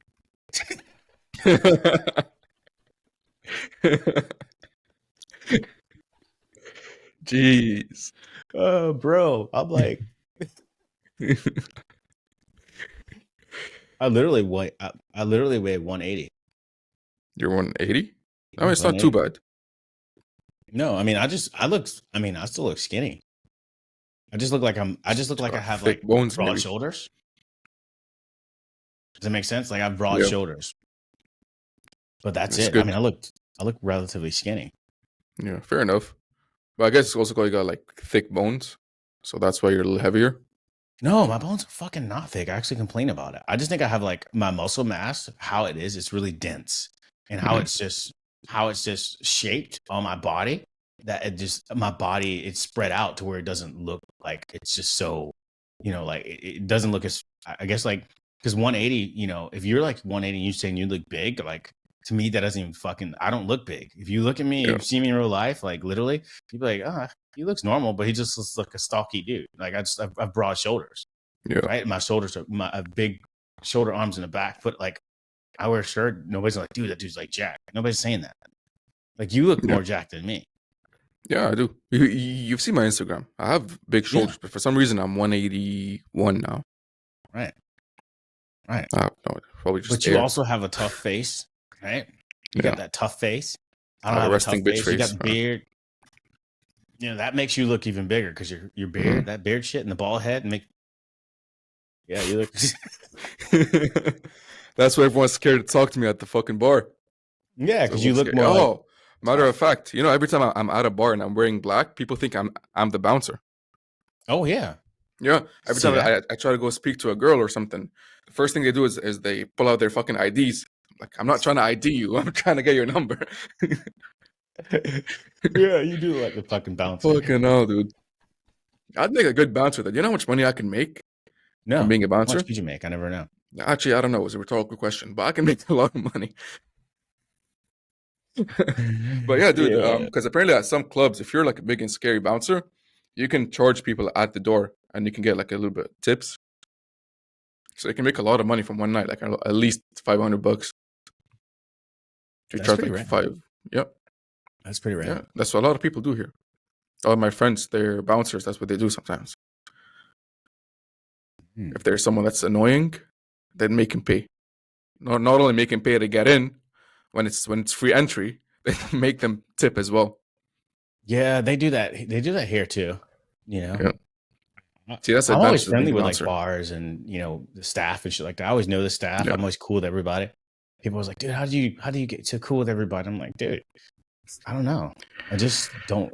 I don't know. People just notice Just me. don't treat them like bouncers or people that I work treat there. them Treat like, them like dude. If you're friends. about, here's what I do. Number one, if you're a bouncer and I walk up to you, I pull out my ID, and I say, "What's going on, man? How you doing, bro?" And I say, "What's your name again?" You'd be like, "Michael." I say, "Hey, Michael, what's up, dude? Good to meet you, man." And I'll walk past you. The next time I see you, "What's up, Michael?" Yeah, exactly. See, that's that's a smart way of being friends with a bouncer. The dumb thing to do is try to be at his level, because technically speaking, he's the gatekeeper, so he can kick you out or in. So Yeah. I want to be on his good side. And the If you're second not thing on I his good do, side, you're never going to see the inside of that bar. and the second thing I do is I also go in and I find out who the actual managers are, or I actually end up just finding out who the owners are because they'll Yeah, hang out in their own bars. And so 100%. Yeah. eventually they'll be somehow attracted to my entourage or people I'm hanging out with because I'll attract a good crowd of people that they want to hang out with. And Yeah. so they're like, hey, who's this guy? Hey, how you doing? The next thing you know, I'm hanging out with the owners and I'm sitting with the owners and I'm chilling with the owners. Yeah. Those are like your more local bars versus the big arena clubs. Big arena clubs, they typically, you won't never see the manager or the owner. They're Yeah, no never way. there. It's just like the freaking person who's hired. So Yeah. But that goes to show how important your vibe is. If you have a shitty vibe, no one's going to like you. If you have a really good like energy to you, you can get anything done. You can get into any bar you want and make friends with anyone at that bar, even the fucking owners. But if you have a shitty vibe to you, if you're trying to trying to be cool and all that stuff, people can sense that, and no one wants to be around these types of people. I agree with you. But there's also, something else though that I've learned is like, there's a difference of people if you're a people person versus if you're working in companies, because you can be a people person. And sometimes when you work in companies, it's political, but the politics don't work the same as going out in regular life because those politics are the people who are typically rejects who aren't accepted in regular life. And they see somebody who is accepted, they kind of hate on them. Like, I don't fucking like that guy. Well, there's two types, There's people who will hate on you because they don't like you because you're like accepted and they're not. The people who try to weirdly get into your space as well. Yes. And so there's this indirect haterade. Haterade. But yeah, it's like it's one of these things like not we weren't, I mean, yeah, some of us are born with like positive energy and cool vibes and all that stuff. But I believe you can work on that. I believe you can become more social, even if you're not. Like you can work on your like good energy vibes. Yeah, I think you can work on it somewhat, but I think some people just have it magically, and I think like in effortlessly. I think you do. Yeah, I think I do too. From my experience, that's why you're a good podcaster. Yeah, thanks. I appreciate it. I try to be every day. Sometimes I think I suck. Sometimes I think I kick ass. Yes. But I'm saying this because I've been on a lot of podcasts, right? And some of them have the shittiest vibes. And I'm trying to keep that podcast going because we're only like 15 minutes in and then the conversation is already dying. And the guy is asking me some stupid ass questions. Not only is he asking me some super questions, his Texas accent doesn't make sense. And as you guys know, looks like I'm talking from experience, but it's true. There are some podcasters that don't have a good vibe to them. They're not social people. They're trying to be, but they're not. And that's why I'm saying that you're a good podcaster. And one of the reasons is because you have a good vibe to you. There's some you'd be surprised. There's some podcasters who don't. And it's a hassle to do the podcast with them because now everything's on your shoulders instead of it being 50-50, Yeah. I mean, I agree with you. Conversation matters, man. When you go into a conversation with anybody, a woman or whatever it may be, business, if there's not that mutual, yeah, I get it. Oh, sales is the biggest one, actually. See, when it comes to sales, right? Sales is not a transfer of information. It's a transfer of emotion, right? It's a transfer of energy. If you don't put the person you're talking to into a buying state of mind, they'll never buy. And in order for you to do that, you need to put them into a positive vibe. And for you to do that, you need to have a positive vibe to you, right? You need to put them into a positive state of mind. and that's the only way for them to buy. If you don't do that, forget the sale. You can tell them all the information you want, and the information that you give them will solve the issue that they have, but they still probably won't buy from you because they're not in that emotional state. Right. So energy is everything, and you can work on that. I like that. That's a good slogan, Michael. Energy is everything. Yeah. I'm so fucking smart. Every podcast I get on, I always come out with some sort of slogan. You got to start writing that shit down. I do. Energy is everything. That's your new book, man. Wait. Actually, hey, here. Let me read you a couple of my fucking slogans. There's some on my notes here, and there's a green book that I write all my ideas on. You want to release all your IP? Okay. There's my the most favorite one that I came up with. Are you guys ready? Right. Here it is. If they're poor, don't fuck with their money. If they're rich, don't fuck with their time. Say that one more time. Let's do that again. All right. So here it is. Listen very closely. You ready? Ready. All right. I said, if they're poor, don't fuck with their money. If they're rich, don't fuck with their time. Okay, I like that. Yeah. Yeah. And then there's this other one. The enemy of great is good. That's a good one. Oh, okay. Yeah. Okay, I see that. Yeah, and that's the two that I have on my notes. I think there's a couple more, but then on my green book, I have them all. Every time I come up with an idea, I always write it down. I think that's good. Yeah, because eventually I want to write a book about like my life and all the lessons that I've learned. And in order for you to convey that, sometimes you have to have these slogans. It'll make it more interesting. Sweet. Yeah. Do you have slogans? Sweet. Podcasting, sweet. I think a lot of people think that podcasting is actually easy. And it turns out it's not. No way it's easy. It's not. Because it's hard. The hardest part about podcasting is that there is no replay. I mean, you can have it, but a good podcast doesn't have a cut. Right? And you need to get it right the first time. Otherwise, you have to start from all the way from the beginning. Right. Like for us, you and I, we've been talking for an hour and a half now. Mm-hmm. Right? And it's just been a consistent conversation. And a lot of people struggle to do that for a long period of time. It's hard. It's not easy. Yeah. But I think also another thing is hard too is like finding guests. Like I think it sounds easy when people say, "Oh, let's start a podcast." It's like, well, first you got to find people to consistently come in. You have to schedule that. You have to book that. Then you have to prep for that. And it's like, and you have to good not ones that as well. fucking easy. You need to find good guests as well. Yes. Well, that's what I mean. Like good guests and people that can speak and people are just fun, and the people that can show up. Right. And you have to do that like literally weekly. Right. Mm-hmm. You have to be able to do that. You have to pull it off weekly, because podcasts are typically every freaking week, unless you can be like somebody like Andrew Huberman, where you just basically talk about health, where you can spread that out to the masses and just talk about health. And everybody's like, all right, he talks about health every weekend. You can literally just conduct the podcast yourself, talking about health, 100%. Yeah. And then sometimes you can bring on guests. And to me, I haven't really figured that out. I thought about doing that sometimes, just to take the less or stress off of like actually having to research or contact somebody and just talk. But I just like talking to people. It's funner. Yeah. Yeah, it's because you learn more about them and you learn more lessons as well.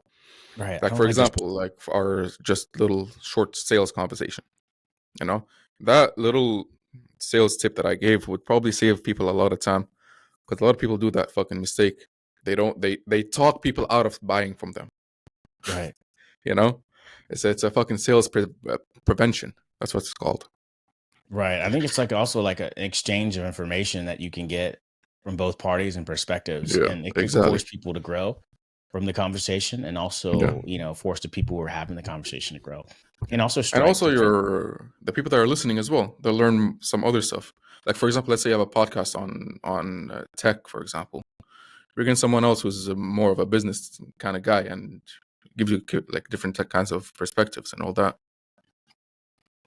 No, totally. And I agree with that. And just people to hear that different perspective. So it's just not you being that echo chamber. Exactly. You can always mix it up. If it can be you talking, be you and your friends, or a guest who's done something, and you know, Yeah, take it I from could there. see that. Or just talking about topics and things like that. That stuff works Topics that too. interest you, because nowadays, because you said that you're in tech, right? Yeah. Yeah, and nowadays, bro, the whole world is talking about technology, about AI, TikTok, all that stuff, and that's in your fucking area. So you've got a lot of topics you can cover on every single week on your own podcast. That's true. That's true. But I think the thing is like getting the people to come and talk about it regularly. Yeah. Like Well, people obviously here. to find some people as Yeah, well. But you'd be the master in it. right. But I'm saying like even here though, people here, unless they're like investors, they're not so, oh, let's go talk tomorrow. They're just like slow to do it, right? And the Yeah. really good ones that you want to have on and talk about it, they typically are pretty busy, right? Yeah, true. So you're pretty much booking them a month ahead. Yeah. Yeah. I mean, And you they're booked me not so long ago. It was like a couple of weeks ago, and I was like, all right, let's do it. I Let's feel go. like it needs to be that way, right? And I feel like Mhm. you can do that in LA. It's like that too. LA, you can just be like, "Hey, Yeah. doing a podcast. Oh, I'll be there next week. When are we doing it? Let's go." It's just like I can Yeah. walk outside in the street and ask somebody, and people are like, "Dude, let's go." And they can have some. They can, and I'm not saying just randos with nothing to offer, because everybody there is conducting some type of Yeah. In LA, yeah. professionalism, or they have a story that happened in LA or something that people can grow and learn from. But I think some places here, people are a little bit more shy to be in tech and talk. They're afraid of their NDAs. They're afraid of their career to get screwed up Yeah. or something because they might have said something wrong. And I was having this conversation the other day, and somebody's like, "Oh, why don't you do like these, founders and interview these other techie people that work in the company?" I'm like, "Yeah, but a lot of those people don't want to speak. They're first of all, a lot of people are awkward. They're a little bit more afraid to actually get on the Yeah. actual camera and record and have themselves be played back on YouTube. These are mostly introverted people. These are not like the cool people that were in high school, right? These are people who are awkward 9 times out of 10.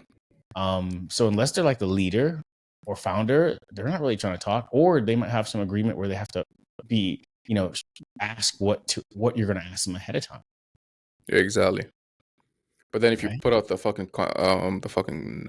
questions ahead of time, it'll be a question and answer. It won't be a proper podcast where it's just a conversation, and you don't know where it's going. Right. And it could be weird.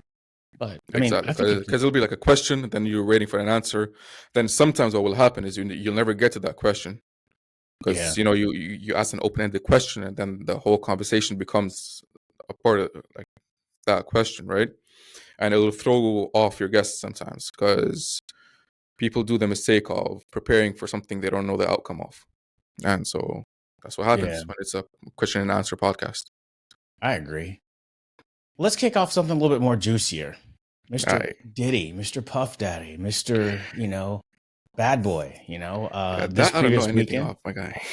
I know, but I'm going to talk about it. This Alright, previous go. weekend, or, last couple of days, he's been going through some wild stuff, or I would say last month or so, he's been going through some wild stuff, a lot of allegations of saying, he, was sexually assaulting people and all kinds of things, having sex parties and things like that. And these things don't sound too far off when you are rich and famous and you have, Yeah, a lot of money. I mean, like, do whatever the fuck you want. yeah, you can get what you want. I think like Yeah. anybody who has a lot of money at a certain point, there begins to be this point of like, what can challenge you? What can excite you? It's a very dangerous place to be because I hear a lot of wild stories of very rich people doing some dumb shit just for them to get excited because they can get anything they've done. They've won in life, they've fucking traveled the world. They've accomplished whatever they want to accomplish. They have millions of dollars in the bank. What else do they do? Right. And that's what I'm You know? saying. Like, I mean, I don't want to desensitize things, and I don't want to say that someone did something or not because we don't know that. But it's just Mhm. like you can understand the incentive. You just give somebody money, it just maximizes, who they are, right? In both ways, right? In good and Yeah. negative ways, right? So Exactly. if they ever thought about anything bad, now they can do it. And then they have Exactly. access to it and they've learned different things and they can extend that. And even the things that they want to do that are good, they can extend that too as well. And they can actually do it. But I don't believe it's just like this, oh, I'm rich now, I'm only going to do good. It's like, oh, well, You don't what? know. I could do a little bit bad. Yeah. Who's gonna call me on it? Yeah, there's a saying that says if you want to know who a man really is, give him a shit ton of money. That'll tell you. Well, that you know what? I agree with that saying. Yeah. I always tell people this though. I tell people this all the time. I say, you know, you know, I believe that a lot of times, with men, they don't know who they are until they're financially free. And the reason Exactly. why is because they can't make proper decisions. They're like a person who's driving under the influence. Excuse me with that exact comparison, but that's the way I see it. It is what it is. Men, what do you say? Yeah, you're right. It's what it is. They are driving under the influence that they don't have the freedom that they want. They can't take the they can't take 100% of the decisions that they actually want to take.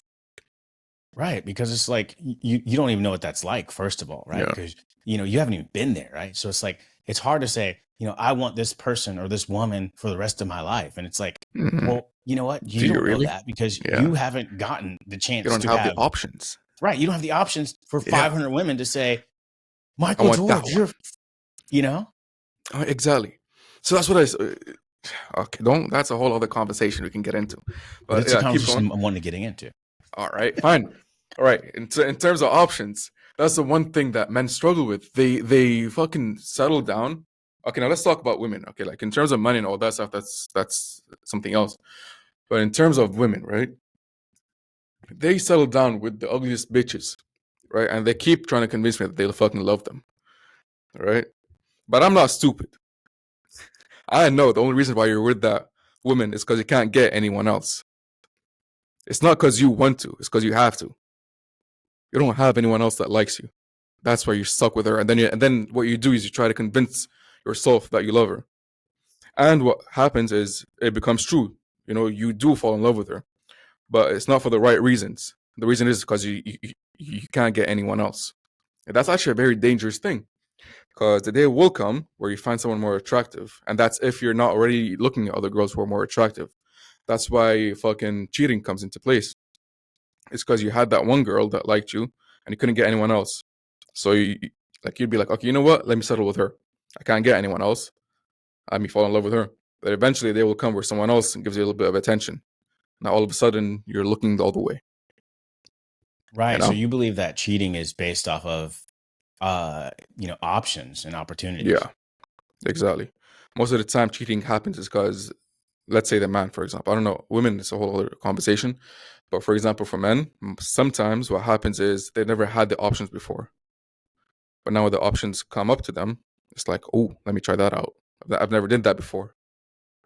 You'll notice the men who don't cheat are the ones who've already done everything and they've chosen the girl of their dreams, based on their own personal choice. They have the whole world in front of them, right? They can get any girl they want, but they want that person. But then you have the other guys who can't get anyone and they stick with this one girl that they're not happy with because, that's the only option they have. And they just go through life with that one person. And as soon as they have another opportunity that opens up, they'll run right into that one. Yeah. Or those guys who basically got, played in high school or some earlier time in Mhm. their life and they were like, oh, I want to get married and blah, blah. Then this girl they dated just totally screwed them over and they Yeah, just exactly. turned the Even field like, oh, I'll be a see, player for the rest of my life. even Hmm? marriage, men get married thinking they want to get married, but it's not right because you've never had the options before, so you're not making the right choice here. Because do you actually want to get married? Have you ever had 50 girls like DMing you? And if you did have that option, would you want to get married or do you want to exercise your options? Which one is it?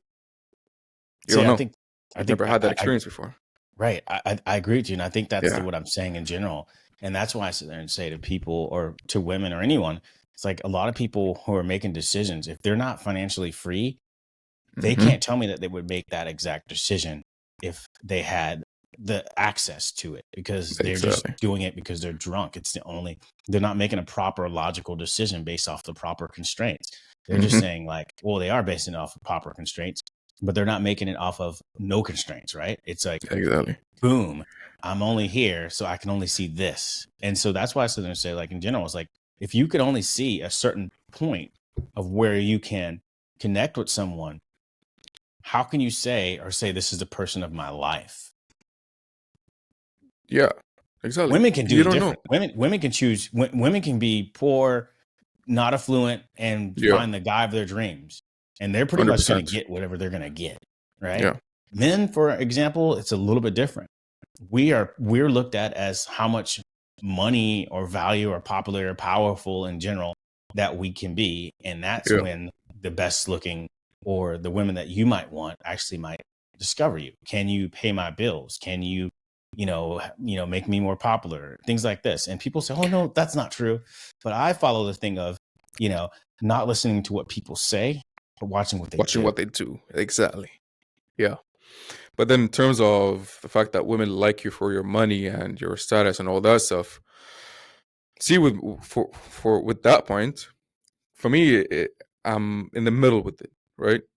Because there's a lot of people with a lot of money and a lot of status, yet can't keep a single woman in their life. You see all these fucking celebrities. Elon Musk even can't keep a woman in his life. Jeff Bezos, same thing.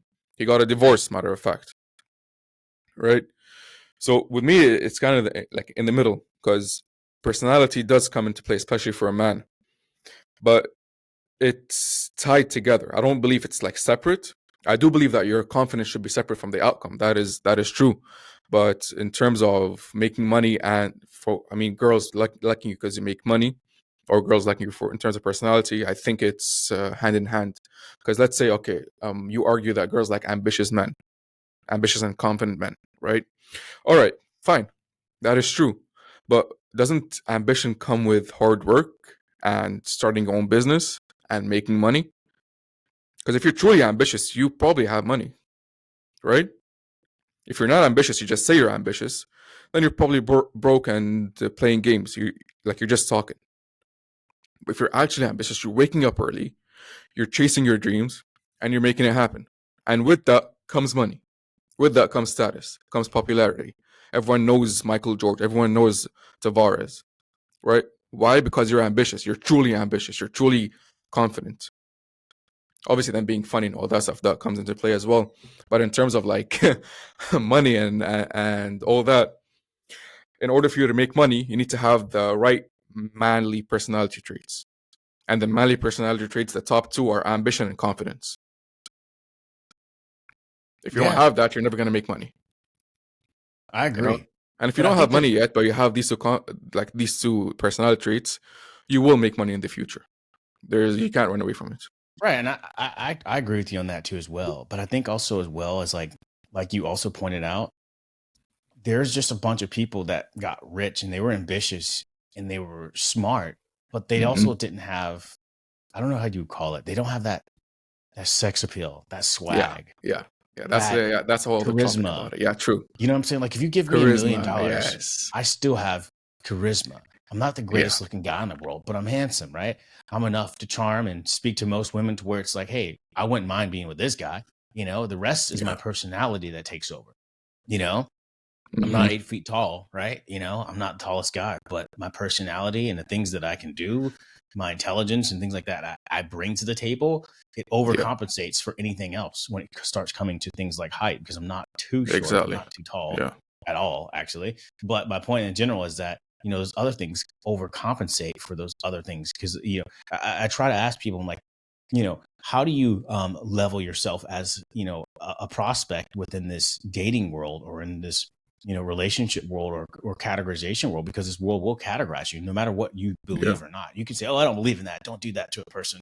But people are going to do it to you, right? People are going to judge you. People are going to judge you.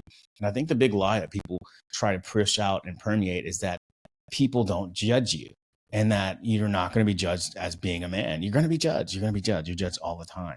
And 100%. so, yeah, it's ridiculous. Yeah. It's crazy. People judge you with the first 3 seconds from when they first meet you. Right. First 3 seconds, they're making an opinion out of you. Right. Just because they don't say it doesn't mean they didn't judge you. Like I think they always do. Yeah. So that's why I laugh when people say, "Oh, hey, I don't want to be judged," or "I can't believe you said that about that person." Well, you said it in your freaking mind. Come on, bro. Exactly. Yeah. You know what you said. Even when you're approaching, 100%. Yeah. Even when you're approaching, that's why when you want to approach a woman, for example, your approach is one of the most important things, because that's what she's basing her opinion of you off for at least the first 3 seconds, and afterwards, whatever comes out of your fucking mouth. Right. And, But yeah, like I try to tell other guys, I'm like, hey man, I see you guys like always chasing these girls. I don't understand why you chase them. They're like, no, man, it's about, going up to a girl and being confident. I'm like, well, I don't know. I mean, I think you can be confident, but like you're kind of chasing them. Like there should be some type of mutualness. Like if you just went up yeah. to her and you had to talk to her and ask her something for her to, pay attention to you, did she ever really like you? I mean, with that, in Or the were end you of the day, just an it's a man's option? job. It's a man's Were job you just an to, option? I mean, I'm not saying yeah, it's not a man's job, but I feel like there should be some mutualness, yeah. right? She I should mean, give you yeah. some type of signal. She should look your way. She should have walked by and glanced at you. And if you just Mhm, went up to her, you had to go up to her and say, hey, my name is Michael George, and I had to show myself and tell you who I am, then mhm. she might not be naturally interested in you. And she might just be getting with you just because of the point that, it was convenient. You came up to her and she's not dating anybody right now. That does have some truth to it, but I actually don't look at like fucking choosing signals and all that stuff. If I like a girl, I'm gonna go and speak to her, even if she noticed me or not. But the funny thing is that even if she didn't notice you physically, you can still talk a woman into liking you. From what I've mentioned, by showing her the manly personality traits that a woman would be attracted to, which is ambition, confidence, and all that stuff. Being funny, being intelligent, being charismatic, having that sexual vibe to you. Even if she didn't notice you when you walked into the bar, because as you mentioned, not everyone is good looking, right? But for a woman, it's all about that little. It's about what you say and the energy, the vibe that you put out. You know. Yeah. So yeah, like you are right in terms of it has to be like 50-50, and you should not be chasing. That's 100%. But in terms of like looking for choosing signals, it is a good it is a good thing to have. It is a good thing to be working on your looks and trying to be the most attractive that you can be. Otherwise, what else are you doing with your fucking time? You're not doing anything. You're not being ambitious. There you go. Yeah. I mean, and I agree with Right? those things too. I just feel Yeah. like, guys who have to walk up to girls and talk to them all the time. I just found like, that just looks like you're Yeah. just chasing all the time. And it's just like, I always tell dudes, I'm like, bro, why are you chasing, women? Just like, if they like you, they're going to like you. And, it is what it is. They're going Yeah. to let you know. I mean, True. Yeah. I've Yeah. seen women typically let you know. I mean, I do understand there's the shy girls who are like, oh, I don't want him. I want him to come chase me, blah, blah. Well, you can still chase a person if they can make themselves noticeable, right? If Exactly. if a girl looks at you when you walk by or she glances over you, there's a signal there, right? If Hmm. you're jumping around, and you're having a good time, and and she's signaling and walking near you and bumping near you or dancing near you or something like that, then you kind of know that is the person has some type of interest in you, whether it's be your friend or it's a buddy or whoever it is, or it's a relationship, whatever it may be. You kind of know when somebody's kind of interested in you if they're really Yeah. interested. And I think when you have to go up and talk to somebody and convince them or wake them up to be interested in you, is that really that interest that you want to hold on to? Again, it depends, because then that also begs the question: if a girl only likes you for your looks, is that what you truly want as well? Well, I wouldn't say just looks, and I would say no to that, of course. But I would Hmm. also add that, there's energies about people, and maybe some people aren't just good at those reading those There energies. we go. Yes. But I feel like, you should be able. Do you want to connect with a person who's not good with reading the room? Like, you know what I, I'm saying? Like, like I don't mind. you want to connect with somebody long term for somebody who's not good at reading the room. How in depth will your conversations go? Right? Doesn't If have to be you're long term. Shit. right, if you're well, I'm just saying, right? It doesn't Yeah. have to be True. long True. term, but True. I'm just Yeah. saying, like, it depends on your level, like in life. Like, are you spiritually connected to people? Do you want to spiritually connect to people? I'm Yeah. not hundred saying it has to be percent. a relationship, but do you spiritually want to connect with other human beings? And if you find those more valuable than just like some bullshit relationship or conversation that somebody's just trying to Yeah. come to you with, it's just like, I don't know. I think everybody has a different motive. Yeah. But there is a like general thing though. Like if you have the right manly personality traits, majority of the girls will like you, if not all of them.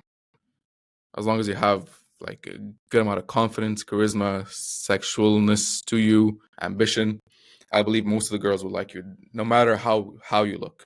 Obviously, you'll have the minority that, okay, I need a guy who's 6 foot, who's good looking, who has a full set of hair. But these same girls actually don't date the most attractive guys. Right. Because if you notice, the most attractive guys don't know how to talk to a girl. I've I seen this mean, a couple of YouTube videos, bro. the It's reason fucking why crazy. is because I'll tell you the reason why most attractive guys don't. Yeah, And this it's kind of kind of goes obvious. back to what I was explaining earlier. The Yeah. reason why they typically don't is because you don't have to go up to them typically. They come to you. Exactly. And that's So not a good therefore, thing. when you go up to them, it's just like awkward as fuck because you're like, Mhm. I never have to do this. So it's Exactly. like I don't have to do it. different. The But a woman's guy who usually keeping always the has to conversation. beg for food, he knows how to beg or sell, whatever you want to call it. Exactly. But then the time will come where she tests you a little, where she'll pull away from the conversation, even if she approached you. Many times it happened to me. Many times a girl like tries to test me, tries to see if I have the confidence to keep a conversation going, even though she approached me. Right? A guy who's never approached a girl before, who never needed to work to get a girl's attention before, will fall for that fucking trap. And a woman with a little bit more value, she'll test you because she needs to know that you're confident. You're not only hiding behind your looks. See, I've seen a couple of YouTube videos recently, right, of these dudes, like these red pill guys. Oh, these big They muscly guys. I think I've probably seen Yeah, some of yeah, those yeah. same silly ones because I always watch Bro, that stuff for entertainment purposes. they're the most insecure human beings I've ever seen because they keep pushing the agenda of, oh, you need to be on Tinder to get the girls, and that's how the new world works, and you need to have the best Instagram and all that stuff. And then there's one video of the guy trying to approach a girl. That same guy that's been doing that thing, bro. He has like almost 500,000 YouTube subscribers and all that stuff. So he's a big, well-known dude. And I've watched him trying to go up and pick up a girl, and dude, his pickup is horrible. No wonder why he's hiding behind Instagram to get girls, because he can't talk to a girl in real life for shit. Literally walk up to a girl, he's like, "Hey, I think you're cute. Can I take you out sometime?" It's like, obviously, she's gonna say no. The reason for that is your whole life you've been hiding behind your looks and your muscles and your status. You're trying to make sure that attracts the woman. But when it comes to actually trying to be your own self, hey, I think you're cute. Can I get your number? Even can I that get shit you, is corny or as can I fuck. take you out? But Yeah, it even- is. That's why he didn't get anyone. But I mean, like, there are some girls that will fucking be, they'll be receptive to that. But I think that's literally ridiculous when they are, because it's like that person would just say something ridiculous, and it's like, if you went for somebody like that, like, do you put yourself in that same caliber? Exactly. So yeah, that's a whole. Yeah, Or exactly. do you want There to you go go. up to girls that are that simple-minded, if you will? Exactly. It is. Yeah, that video right there, and I actually watched it a couple of weeks ago. Quality over That quantity, was, man. Exactly. You want the quality, but then obviously a lot of girls are actually quality. Some of them are, at least. Of course. But it's Yeah. like, I think like in life, when you get to a level where you just want to have quality conversations with human beings in general, whether they're male and females, like, you want to have quality conversations and not just waste your time with a bunch of random BS, because you realize that you're wasting your energy. Exactly. Oh yeah, that's why you want to choose the right people around you, because the wrong ones will suck your energy dry. Yeah. You just talk about, so you argue about stuff. Like, I've had conversations with people who just, I'm talking about something and it just doesn't ring. It doesn't register in their brains. Like, they speak some ridiculous It's too smart conversations for them. that just doesn't make any sense. Yeah. Like, for example, I had, like, somebody would, saying like Andrew Tate, I'm just using for example, or what was that one name? Meghan Markle or something like that, or Andrew Tate or something like that. Somebody say, oh, Andrew Tate's, mixed, or somebody say, oh, well, Andrew Tate's father is like black or something, so he's like kind of black. And it's like, no, he's not.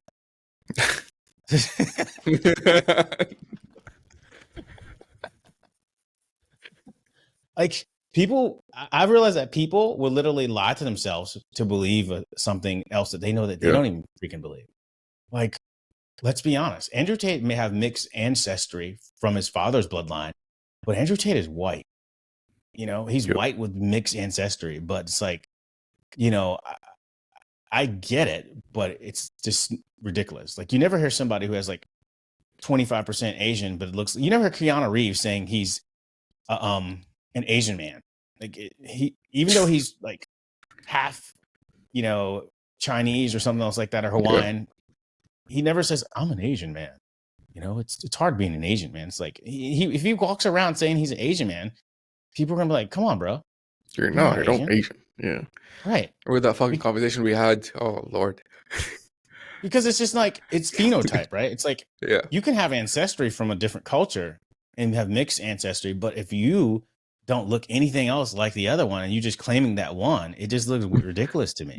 Like, you walking like around saying saying I'm like white. Andrew Tate, I'm just saying, like, imagine walking around and people really say, no, Andrew Tate's black. He is not black. Are you joking? Like, that is not ridiculous. Like, I get what you're trying to say, but that makes no sense. Like, where in your mind do you think when he walks down the street, you see the black guy right there?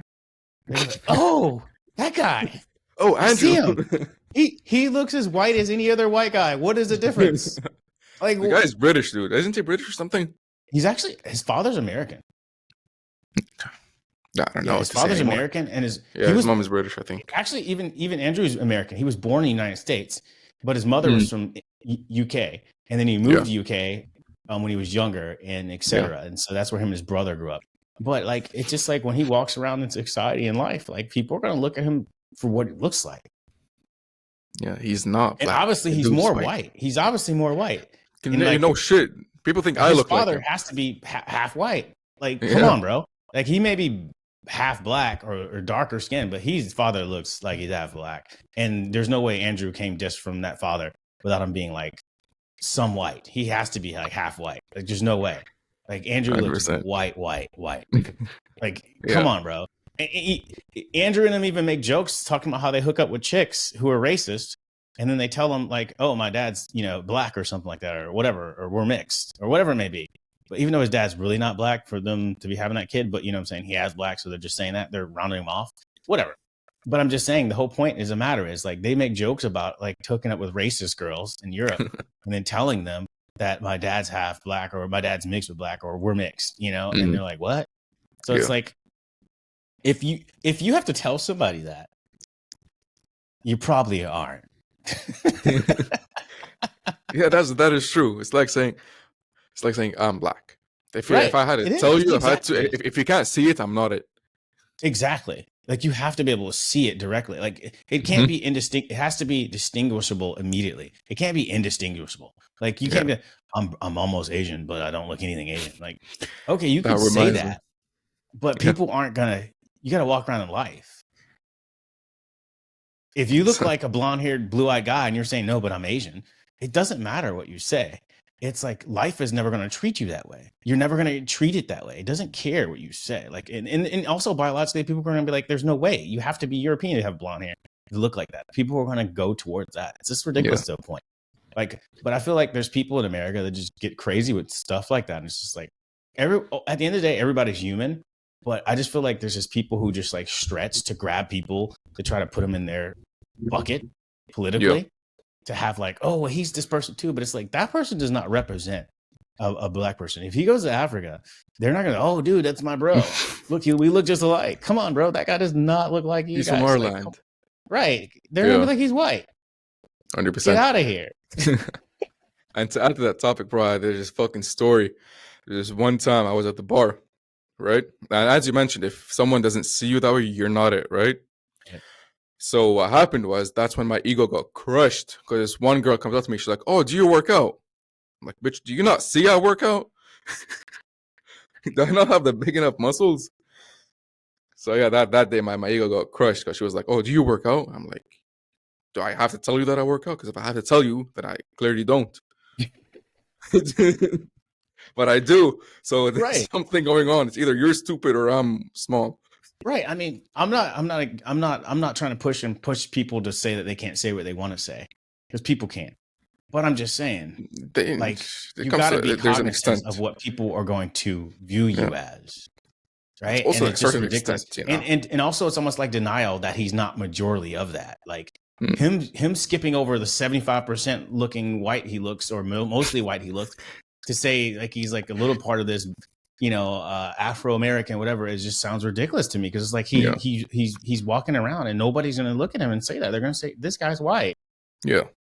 And he knows that. I know he knows that. And, he used that to his benefits of his life, because he knoes that. He knows that he doesn't look like he has a mixed ancestry. He knows that he looks mostly white, and he knows that he is, but he knows that he can say it because it's true.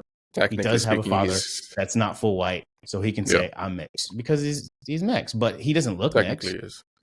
Doesn't look mixed, but he can always say that I am mixed. And he can always genetically say it speaking, genetically speaking, yes. But when he walks outside, he's white. Yeah. Like, true. And anybody pointing out, no, he's not, they're crazy. Like, that is he's white, but yes, he does have a bit of black genetics in him. Yes. He does. Yeah. He has an ancestry, but he's still a white dude. He is white. Yeah. That's what you And see. people, Exactly. no, if he goes to white people, they're gonna say he's black. I'm like, No one. you're not. It's like this stupid transgender fuckery. I don't even want to go in that conversation. Bro, we're already 2 hours in. I can't have that conversation. Sorry. Already 2 hours in. For probably a part 3, we can start off with Yeah, that. I don't do that conversation. That conversation is on that one. I'll let you, if you want to say that, you could say that all day. You can I'm that good. one, but I can't even be involved in I that. don't want to go to jail. I'll be quiet. Yeah. Because that's the environment I work in, like there's that, people like that all the time. So it's like, I have to be like acceptable to everyone and I don't really care. And I am acceptable to everyone. I don't really care what anybody else wants to do.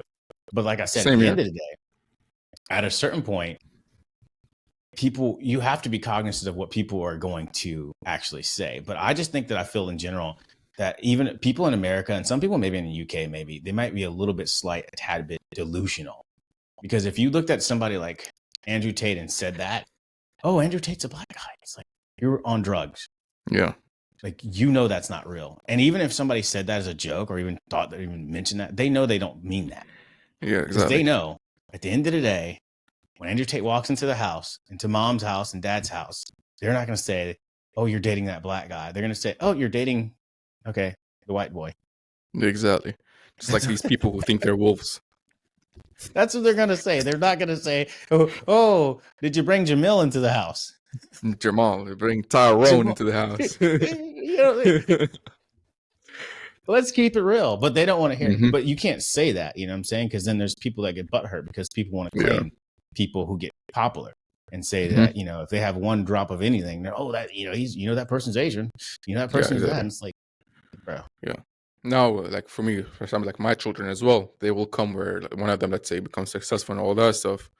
And technically speaking, they'll have Arab genetics, but they'll be born in Canada, for example. So are they Canadian or are they Arab? Are they Western or are they Middle Eastern? That's a tricky point. I think those things either get brought up when you get into politics, right? Yeah. Because politically, people want to, grab you into their Exactly. bucket. Yeah. Like you look at the girl Meghan Markle. Before I ever saw Meghan Markle, before she married Prince Harry, I just saw her in this TV show called Suits that I never watched. I thought it was not good, but I was like, nobody assumed that she was like mixed with anything. I just kind of thought it was just a white girl. Just a white. She's white. Yeah. You know what I'm saying? That's like, and like, doesn't she have cancer or something? What'd you say?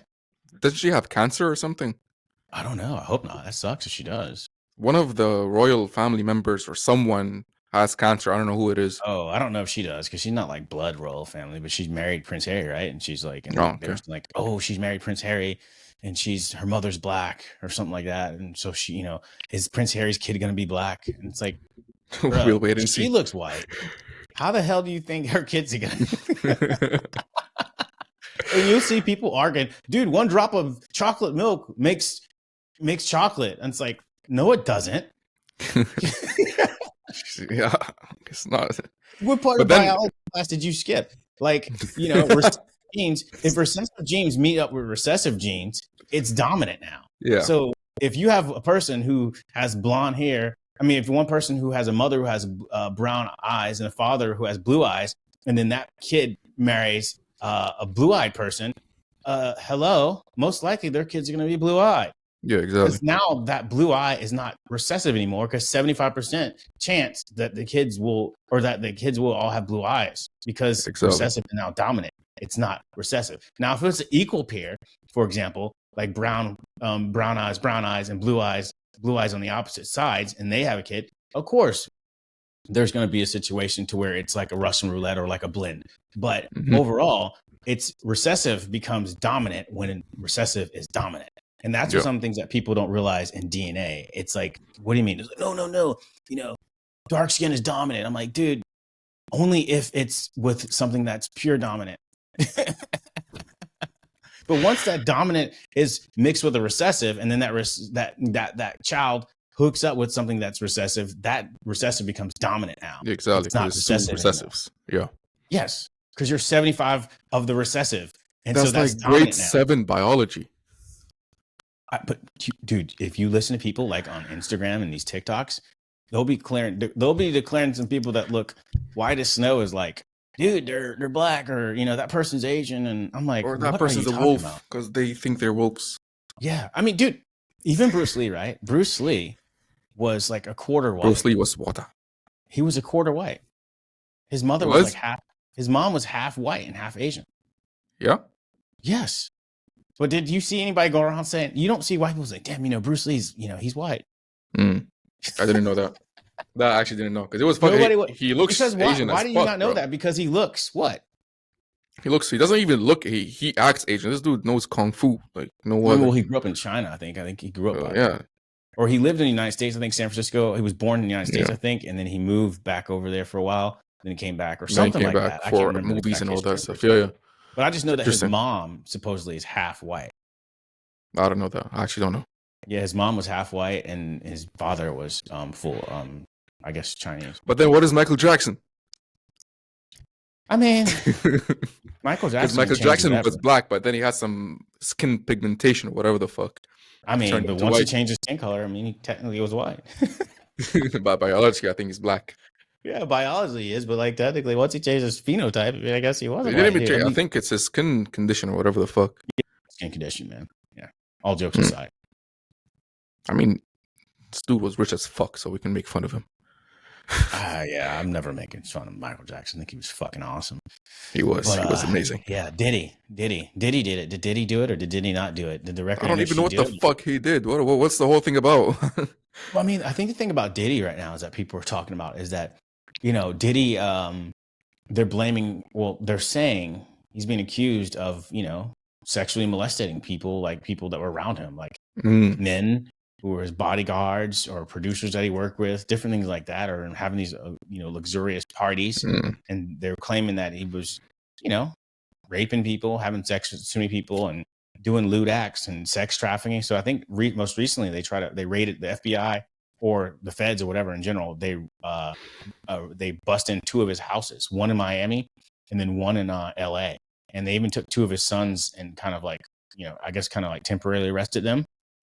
And then they were saying that Diddy was going away in a plane and he was flying away and et cetera. And, saying that he was going to Antigua and, but turns out they say that they found him somewhere in Florida or something walking around. But, anticlimactic. But then there's this conspiracy that did that plane that left that he was supposedly in, did it go drop off something in Antigua?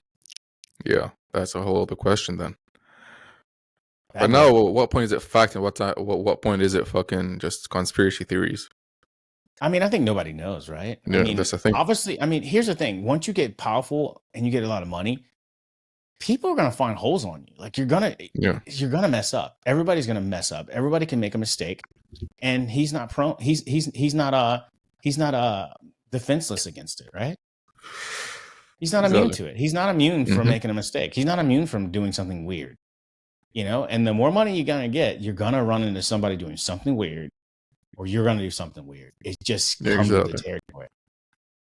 You're going to do sex parties. Sorry, you're going to do them. You're going to do sex parties. What's wrong with it? Like if he has a lot of money, it's not harming anyone. Well, I think the thing is that people are saying it is harming them. But we don't know. If it is, maybe. But if it's not, if everyone is open about it, like, fuck. Well, here's the thing. You can't even play around like that in the United States. Even if they're open, because people come back 5 or 10 years later and be like, "Nah, I didn't mean, he just did it. He got $1 million this year, or he just won a loss. Oh, did he just won a lawsuit for a couple billion? Oh shit, time to go sue this guy." Yeah. So, I mean, eventually, like if they did sign something, Andrew Tate. But Andrew Tate stuff is fake. Like as far as we're aware, right? We don't know if he actually did do anything. Here's the thing: we don't know about Diddy either. None of us. Yeah, know. exactly. So that's my point. Nobody was there. Only people that know were the people that were there. We'll never know. Yeah. Unless there's a physical tape that comes out that shows something, we'll never know. We're always guessing. We're always assuming. Exactly. And that's at some point, like, when are we going to stop assuming and start waiting for the fucking actual facts that come out? Because then we can also assume shit about Andrew without any facts.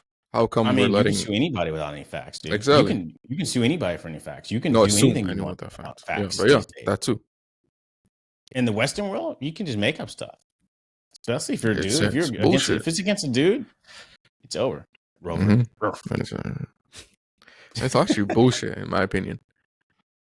People who Yeah. make up stuff should have the same penalty as a person they're trying to sue. But you know what? People have been saying that for a while, but it's never happened. It never will happen. No, because people that's- don't want to be accountable. Like, why would you want to be the person on the opposite side? And Yeah, you have exactly. to, and you also look at it like this. There are people or places or women in certain countries to where they're more oppressed. And so it's the opposite for them. You know, Yeah. so the same thing that's happening to men here in the Western world where men are more oppressed, you know, Happening to the women women over are there. oppressed in Mhm. other countries. Exactly. So it's a catch-22. There's no even place for, you know, both sides where it's like, Anyone. oh, everybody's equal. It's like you go to other countries, some other countries, women just get like discriminated and oppressed ridiculously and savagely. But then you go to other countries, men are getting, you know, oppressed savagely. And it's like, you know, Yeah. and then they're told like, forget about it. You're not supposed to feel it or it didn't happen to you. Exactly. It's actually sad. So a lot of these men who like get these false rape claims, they go to jail, and eventually it comes out as, oh, he was actually innocent this whole time, and she was just putting out false claims without any proof. They put him in jail. Well, I mean, here's the thing. And If like you're a guy, you're 4 gonna years be- from it. you're guilty before you even, doesn't even matter if you didn't do it or not. Speak. You're guilty. Yeah. You're always going to be guilty if a woman blames you for anything. You're always going to be guilty head up. Yeah. That's it. Even if you didn't do it, doesn't matter about doing it. Once a woman says Michael George did something, he's done it in the Western world. It doesn't matter. Yeah. But I think Even now, people can say Johnny Depp didn't do it, and they agree and they understand, you know, that girl, blah blah. But people still are doubting him. yeah, I don't know why. Well, it is what it is. That's how the world works, I guess. That's how the Western world works. Yeah. Even not Middle East. Middle East is the opposite. It's the women that get Exactly. oppressed. Yeah. It's the opposite. mean, It's the opposite extreme. I wouldn't And say maybe not every oppressed. single country in the Middle East, but for most part, yeah. Yeah, I mean, yeah, there are some countries where women are very oppressed and it's actually fucked. Extremely oppressed. And Yeah. it's not cool. Yeah. It's And not it's like- fucking cool, right? Yeah, it's actually. I don't believe in fucked. oppression of anybody, but you know, I It's- believe in again, humanity, and I feel like we live in a world of today where if you believe in humanity, there's a bunch of people who want to put themselves on sides, or they want to be binary. They want to be like, oh, well, what about those people? I can't believe you're nice to those people because these people said this and they did this, and oh, well, why you can't be cool with those people? And if you say the truth about that, then you must be this. You know, it's Yeah. just like ridiculous. You know. Like people literally yeah. arguing about things about going on in Egypt about, you know, who were the original Egyptians and all this sort of stuff like that. And the people are like, oh, I'm the original Egyptians. And there's people in America say, oh, they're not the real ones. It's just like, there's probably, there's some truth to both, you know, Yeah. depends on when you're talking, right? I mean, obviously you look at places like Egypt, it was obviously conquered, you know, because nobody's speaking Egyptian. No one can read Egyptian either. Yeah. Huh? No one can read the actual Egyptian hieroglyphics. They're not even speaking Egyptian. They're speaking Arabic. They're speaking Arabic. Exactly. With the Egyptian dialect or Right, but I'm just saying, like, you know, it's just like going to the United States and you're looking for, you know, you're looking for an indigenous language, but yet you hear English, like, and saying, no, There you go. Yeah, exactly. There it you wasn't go. Yes. conquered. It wasn't conquered. It wasn't colonized. These are the original people that were here the Bitch, whole speak time. your language then. Yeah, fucking hell. Yeah. But you know, back So- to being people not being humans. It's actually crazy how animals are more humans than humans themselves. Yeah. You know? I feel like Animals act more humane. more decent. Than humans. Humans are more divisive. We're more binary. We try to find small things like, you know, our skin and our nose and all this stuff like that to differentiate ourselves. And it's just like we're all the same. We're all humans, and it's like Yeah, we're even all the whole idea about like, when stupid people people. start naming races and stuff. That sounds ridiculous to me. Like, why? Like, what does that mean? Yeah, it's just a way to divide each other. Right? Dogs don't say, you know what? That dog has a different fur from me. Exactly. He has Like different eyes a than me. fucking We're not the same. Chihuahua and a Doberman. They're both fucking dogs.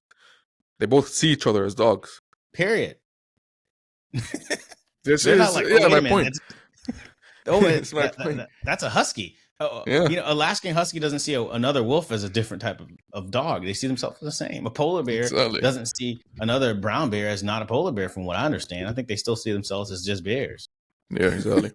Again, yeah, my point. It's crazy how animals act like humans more than humans do. Yeah, that's deep. I agree. Fucking hell. That's crazy. That's It's something else I bad. probably have to write down. Yeah, you got to write that down.